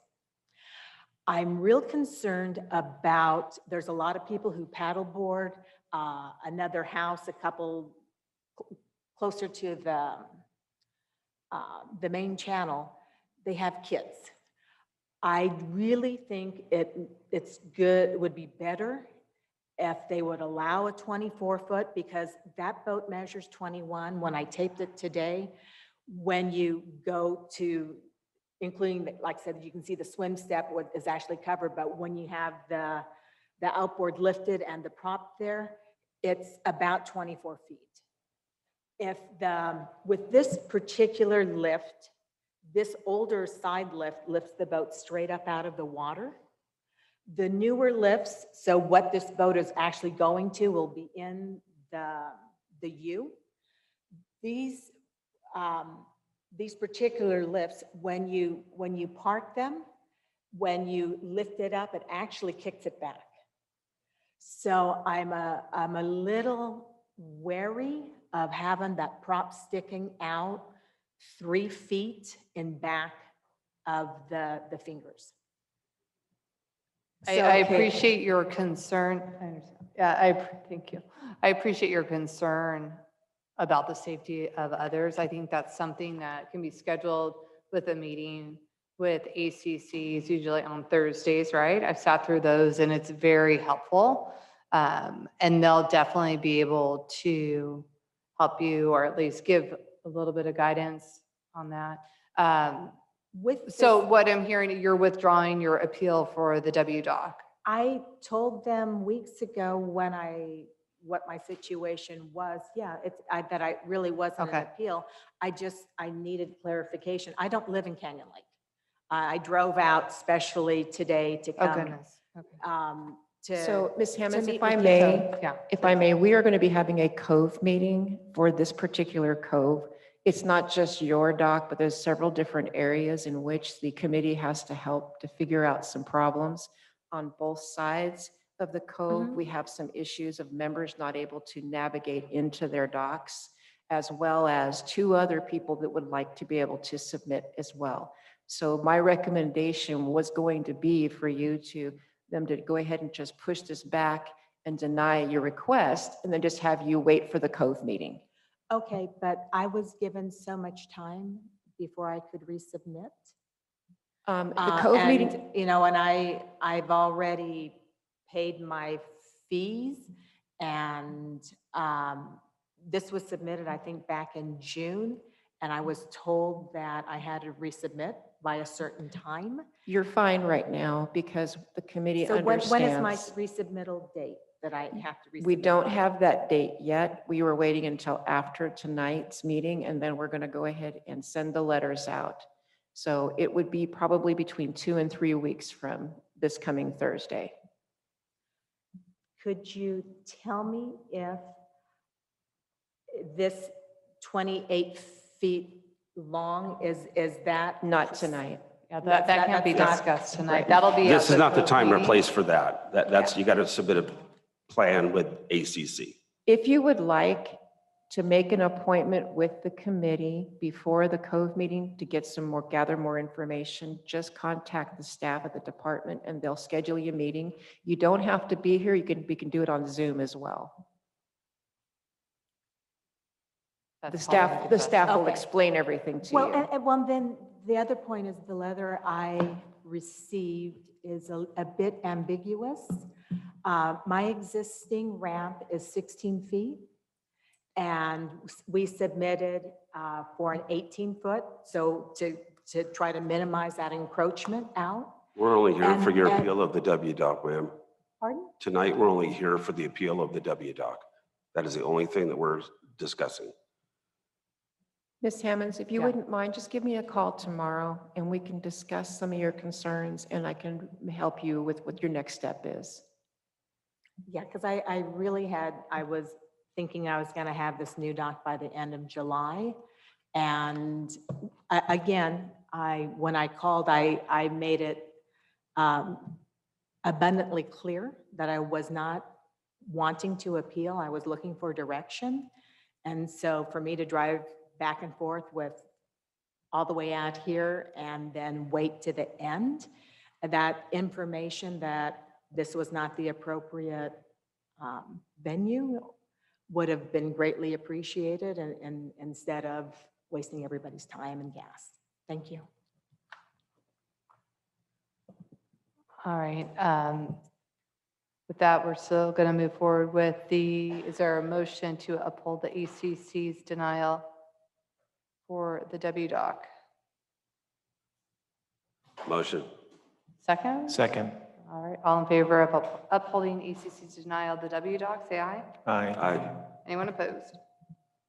4 in favor, 1 absent, motion carried. All right, thank you. Next, we're going to move to Bo and Stacy Brenton. This is appealing ACC denial for gate in perimeter fence, page 270.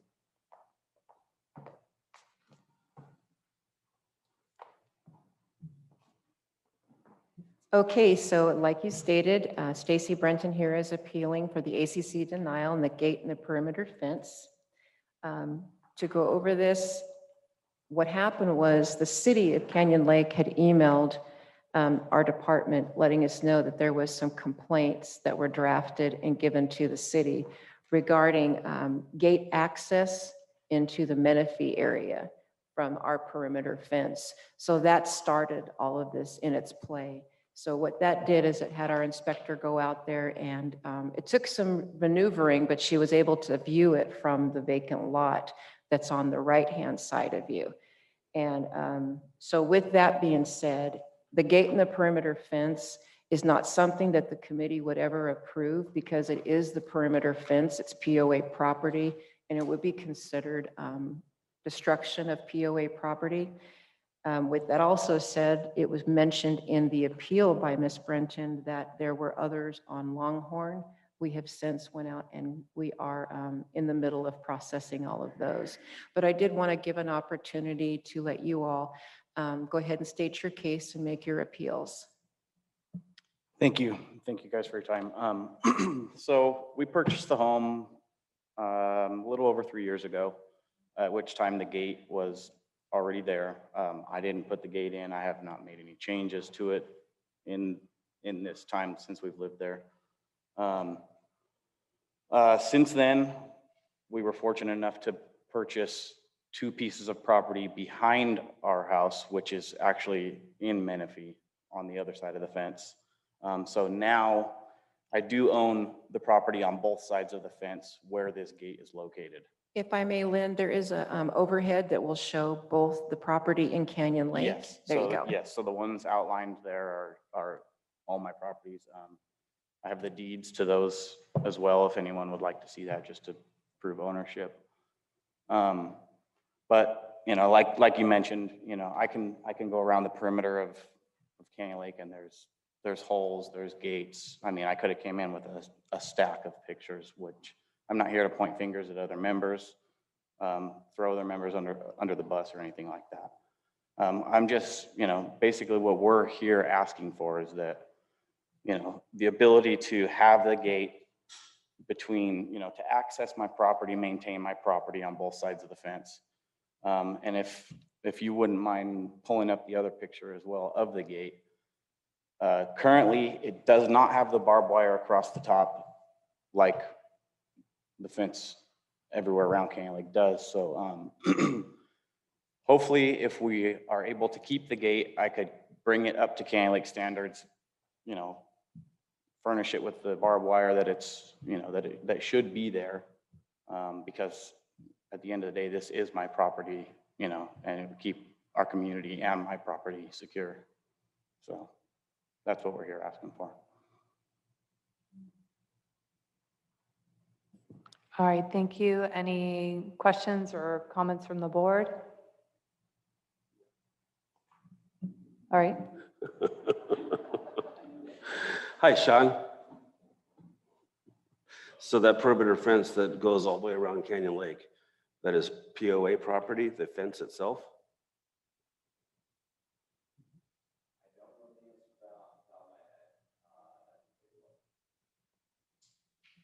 Didn't mean to put you on the spot. What was the question, Tim? The chain link fence that goes all the way around Canyon Lake? That is the POA's. That is POA's property. Yes, it is, That's along what with the wall as well, that actually down on the side over there.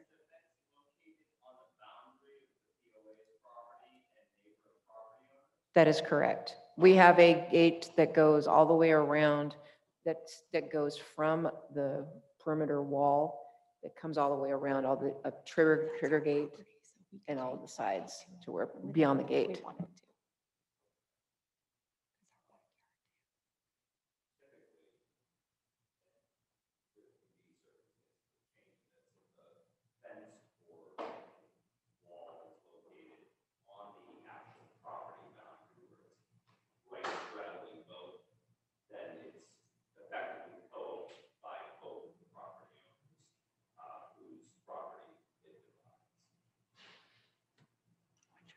So you're talking about Civil Code 841. So Right. if I could also add, when we got the original citation about the gate, it stated that there was no gates allowed opening to BLM land, which ours is not because we own the property on both sides of the fence. That was just an oversight. It probably was permanently one of our letters, but it is still the perimeter fence. And sometimes it's hard to detect which portion of it is BLM and then Menifee. So that's the reason why that happened. It's been since corrected. We do know that it goes on to your property over there in Menifee. Any other questions or comments from the board on this?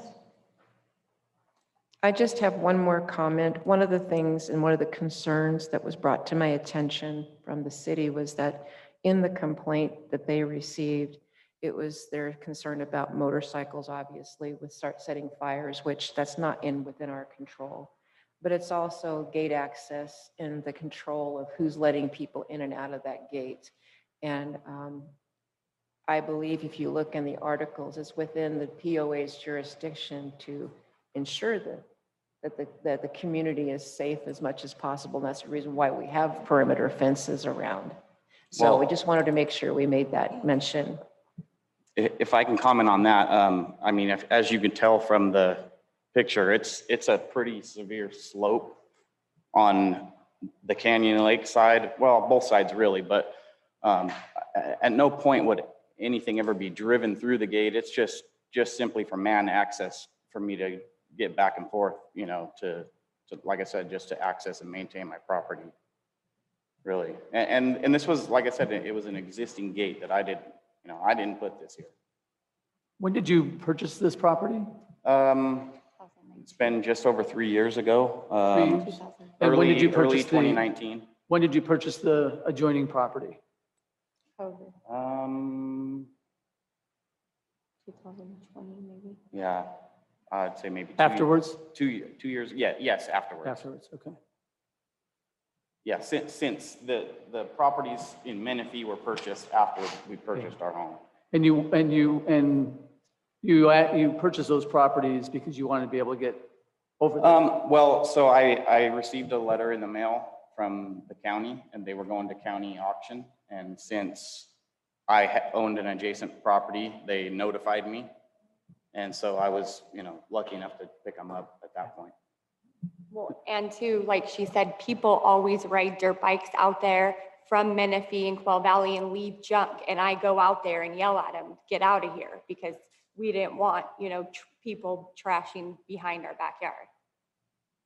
And just as a comment, and this is certainly with our new security advisory committee, one of the topics of discussion is quarterly perimeter audits of all of our fences, because there are a number of openings that happen that need to be addressed for the overall security of the community. And so not only yours, but all of the similar ones will be addressed not only by our ACC, but also by the security committee as well.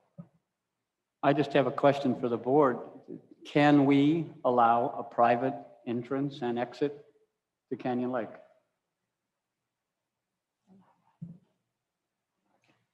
Any other comments, questions from the board? All right, is there a motion to uphold the ACC denial? Motion to uphold. Is there a second? I'll second. Second.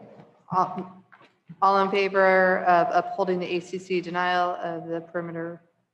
Aye. openings? Yeah. Anyone opposed? 4 in favor, 1 absent, motion carried. Can I make us add, there is a secondary portion to that, I believe, where I requested for an application for them to return the fence back for perimeter status. So just contact the department and then we can walk you through the next steps. All right, thank you. All right, with that, we'll go ahead and adjourn this board meeting. Thank you, everyone. Oh, shoot, I didn't even ask. Motion to adjourn. Second. There you go. Aye.